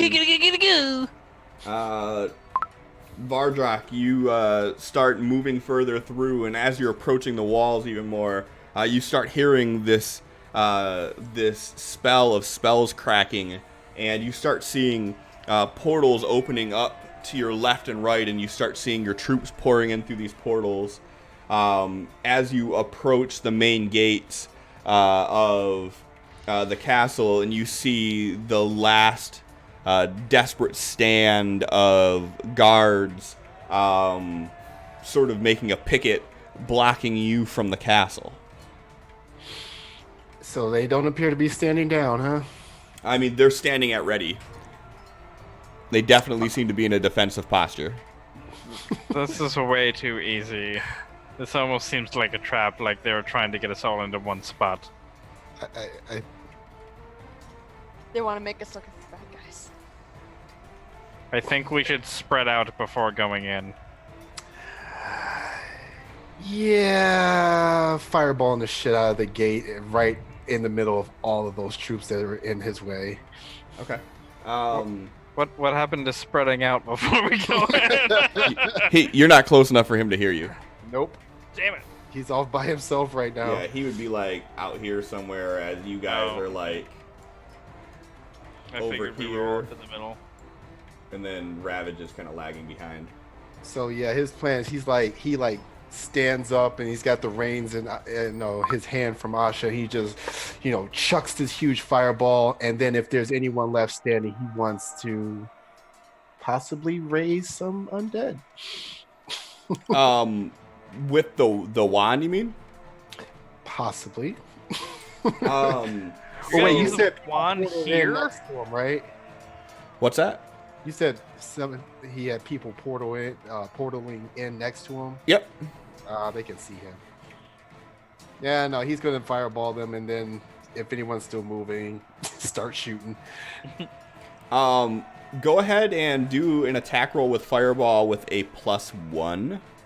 Actually, hold on. Before you do +1, you have so much shit on you. I'm gonna have to read this book real quick. With a Exactly, right? +2. Okay, with a +2. +5 sleight of hand. Weapon always does minimum. Randomly spits up gold. Superior dark vision. Advanced skill at camp. +1 attack. +1 cold defense. -2 damage. Yep, that's all. So Oh, so they just have to do a save on it? I think they have to. Yeah, they just have to do the save. Oh, those poor bastards. It's a dex save, and they have. Oh, they do have a +1. Okay. They gotta make Oh! Go ahead and roll damage. Make sure you're not targeting anybody. okay, because they had to beat a 23 A 23 what? to save, isn't it? Well, no, because it says right there your DC is a 18. They have to save. Okay.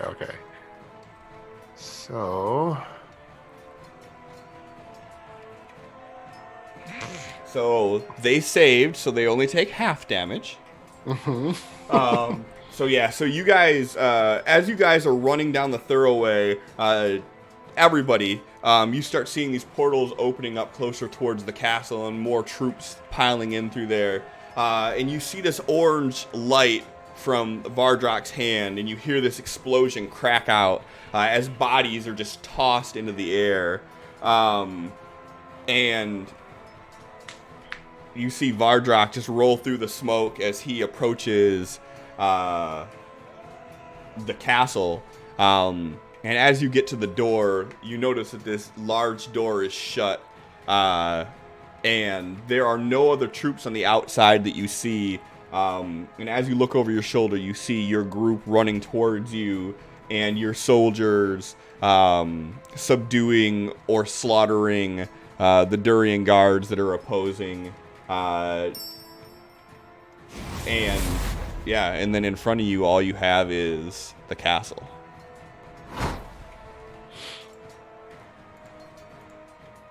But that's the end of my turn, though, right? It is, yeah. Okay.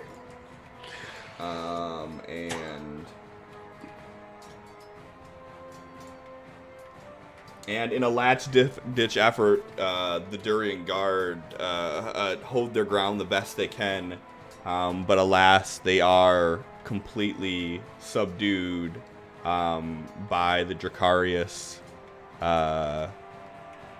army.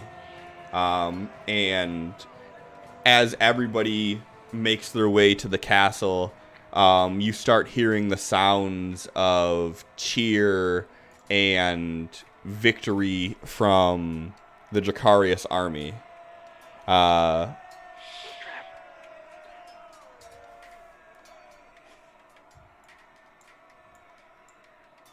And Batsu, you are at this door, this 20-foot tall, huge wooden door that's adorned with these fine decorations and metal carvings. What are you doing?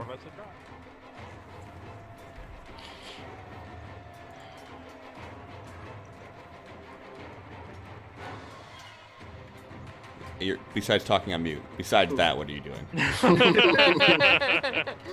He's gonna run up and try to open it. Yeah, it's locked. All right. Punch it. Yeah. Give it a Batsu knock.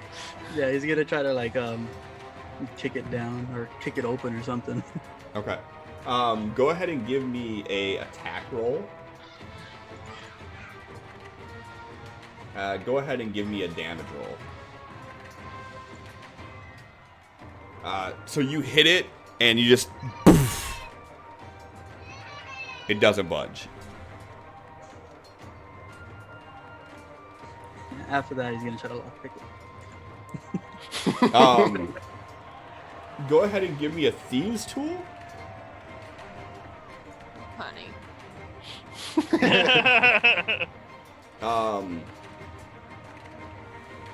You search around for a way to try to open this lock, and you notice no obvious signs of a keyhole.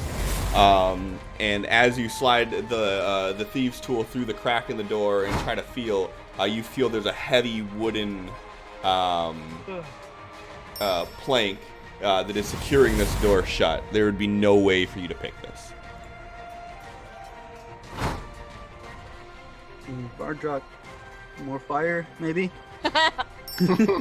Asking Bardrock for more fire. he steps back to the rest of the group. All right. Vakta, you just seen this all going down. What are you doing?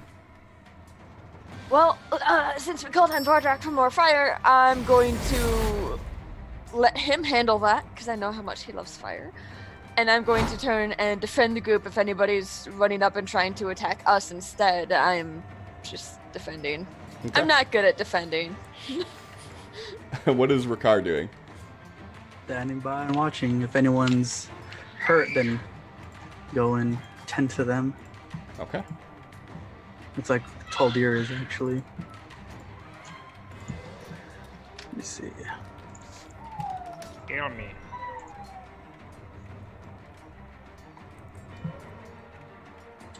Alright. That's it. All right. Tall deer, what are you doing?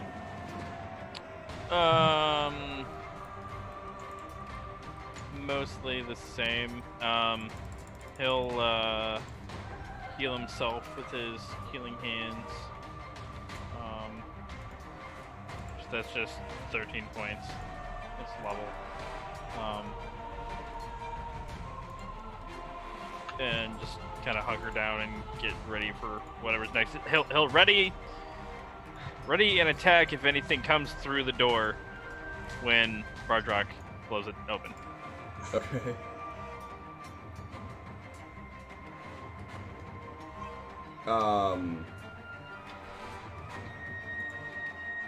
And you didn't actually do your healing yourself? It's hold on. It's under abilities. I don't actually have an action for it. It's just one of the traits. I don't think we ever gave me a thing for that. Well, we suck. All right, I got you. And Ravage, as he's walking up, he sees one of the guards that is just crispy and launched to the side from that fireball. That he has this pouch on his side that's open, and there's this thick steel netting that's sort of hanging out of this pouch that catches his eye. He will grab it and inspect it. Yeah, it's he can feel that this net has sort of a magical property to it. In the instance that he's in right now, he can't really tell exactly what that is. Mm-hmm. But there is definitely a magical property to this thing. Didn't I also have a find item thing? Yeah. Yeah, we did that one already. Yeah. But yeah, after he picks that up, he's gonna, put it on his side, and then he's going to prepare himself once that door comes open to charge in, raging. Okay. I'll look through the notes to see what it was, Jake. I don't remember getting anything or finding anything. Okay, I'll figure it out. That's what I said. I said figured it.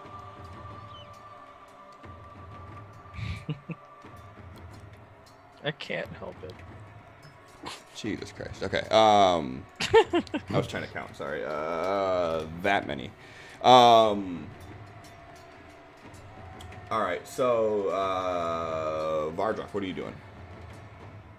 As Batsu is stepping back, like he's just swirling this ball of fire between his arms. And as soon as he's clear, he says, "Everyone at the ready." And then he just finally just launches this ball of fire at the door. And then he's going to use control flame. If it doesn't just blow open, he's just going to hold the fire there to try and just keep searing through it. Okay. If it does blow open, then he's just going to let it go. Yeah, so I mean, as you hit it with this fireball, you hear the door crackle and burst from the explosion. And the door swings open aflame, and bless you. And as you guys are looking in here, you see that there is a small grouping of the Royal Guard, and behind them all, you see the Queen of Durian. And as she looks at you, her eyes glow green, and she sort of spreads her arms like this, and you see this trail of green energy come off of her hands. And that's where we're going to end it at for the night. Called it. Oh. Yep. Called it. Knew it. Even before we started storming the castle, I knew exactly how the session was going to end. Oh, yeah. So you guys are saying I'm predictable? Okay. No, I just looked at the No. clock and knew how much time combat takes. Yeah. Yeah, it's pretty expected. Fuck y'all. How about that? Not to say it was bad. No, it's not bad. I'm just saying it was. Oh, this session was great. I done seen it. It's really good for Batsu. I was going to use this one earlier, and I forgot to do it. This sound effects. I'm going to pop it in real quick. Hold on. When the troops were forming.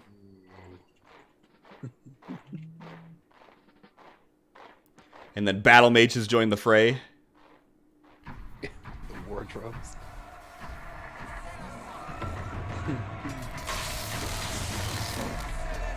But you guys talked the guards out of the mages out of doing anything. So, so here's what I have for y'all's. For one, we had 35 fucking stream loot card redemptions today. So we're gonna be giving away 3 packs. So I'm gonna do that first while I talk. So if anybody wants to be entered to win a free pack, do !gimme GIMME starting now. While that happens, I will talk. I owe you guys a community event, which we will do at the start of next session because I'm a dick. Oh. So I- fucked. But one thing I will do though is, do y'all see this? Do y'all see this shit right here?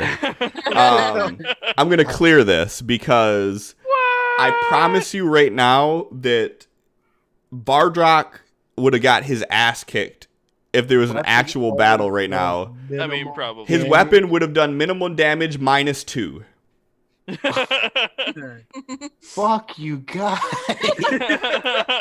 I had a lot of positive ones, so Yeah, you have I'm a lot. okay with that. I'm pretty good right now I too. think mine's entirely positive. Yeah. So Yeah, yours is. +2, +6. Yeah, I'm doing great. so with Yeah, that, John, how's it fucking feel? I didn't fight anything, so. so I owe Tall Deer a treasure. Which that's what I figured out what it was. No one rolled a magic item for you. There was a roll that said you find treasure in the mundane in the next battle. Which we didn't really have a good chance to explore that. Right. So I'll keep that one on there. Vakta, no. Jesus Christ. John has 3 lines of effects. Mm-hmm. All right. So with that being said, we are now clear. This 0, CE 0, but I promise I will give you guys one at the start. Joy Bob 0. Cool. So we're all set up for the next one. Next session, So we've had some pretty RP heavy sessions, and even though this one was sort of combat-y, it was definitely more RP than combat. Additional combat. Next week will definitely be more combat than RP. I promise. I am definitely keeping my 2 golden D20s, yes. Here, I could do this just so we all remember. I'll do DM has 2 golden D20s. Know how So- those are going to be used. That. Can you not? If anybody is going to be going to Calamity on Saturday, which Jake is definitely not canceling. I'm not canceling it. No. Woo. I'll be there. Just John gonna will push be it there. back, right? You're just gonna push it back, right? So I can go. No, yeah. I was No, gonna. Allie? I was gonna actually ask if I could plug that, Cliff, but. Yeah. Go ahead. Do your plug. So if any of y'all are in the mid to south East Michigan area, I run a LARP called Calamity, which is a postmodern, post-apocalyptic, Lovecraftian inspired survival horror LARP. That's a fucking mouthful. Yeah, it is. It's still kind of in beta alpha stage, but we're gonna have our 3rd event this Saturday. It's free, just hosted at one of our players' houses. For right now, he's got a big field next to it that we can use. It's going to be hot. It's going to be rainy. It's going to be miserable, but it's going to be fun. So if you're interested in that kind of thing, feel free to ping me or hit me up on the It's Cliff Gaming Discord or something like that. I'm on there. But if you're interested in that sort of thing, let us know and we'll get you hooked up. So yeah. So Thanks. yeah. So if you're going, I'll be there. John will be there. Jake will be there. Melissa might be there. Melissa should be there. Melissa's going to be Probably peer won't be pressured. there, but Oh, but I have family visiting from out of state. You'll be On a here. lake. I could be on a There- lake. But you It's could gonna be visit hot. them like Sunday, right? Right. No, I'm driving to this side of the state on Sunday for my niece's birthday to give her birthday gifts. Mhm. So I'm gonna drive up here on Saturday and then come back, and then over here on Sunday and then back, and then work a 12-hour shift Monday. It's gonna be great. So you'll Hard be there on no. Saturday, is what you're trying to say, right? Oh. Okay. and then Sin just has the shitty excuse of being 2,000 miles away. So Ugh, that's an awful excuse. Plane It tickets cheap. is.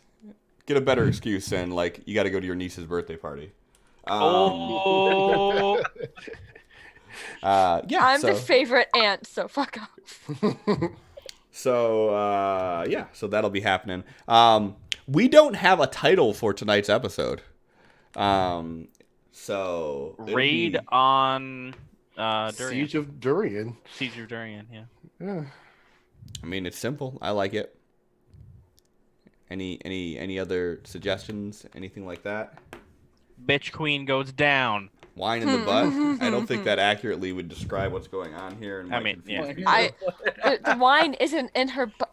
Wine in the butt. Wine in the butt. Wine in the butt it is. Wine in the butt and the monkey warriors. The battle begins. I do like the battle begins. That's sort of ominous. And seems how Man, we just got shown up by a fucking 12-year-old, guys. Jesus. I mean, seems how she's the newest I sub. I'm gonna go ahead and we're gonna call it the battle begins. Like it. Boom. So we got that. What we're gonna do is first I'm gonna hit this raid button and we're gonna go see Legends of Atlantis. But before that, I'm gonna go ahead and go into my little thingy here, and we're gonna go pick random, pick random, pick random. Why you do this to me? So Allie, Sin, you cheat motherfucker. And Bob will all win one. Who else is in this? Hold on. Who is in here? Where is the queue?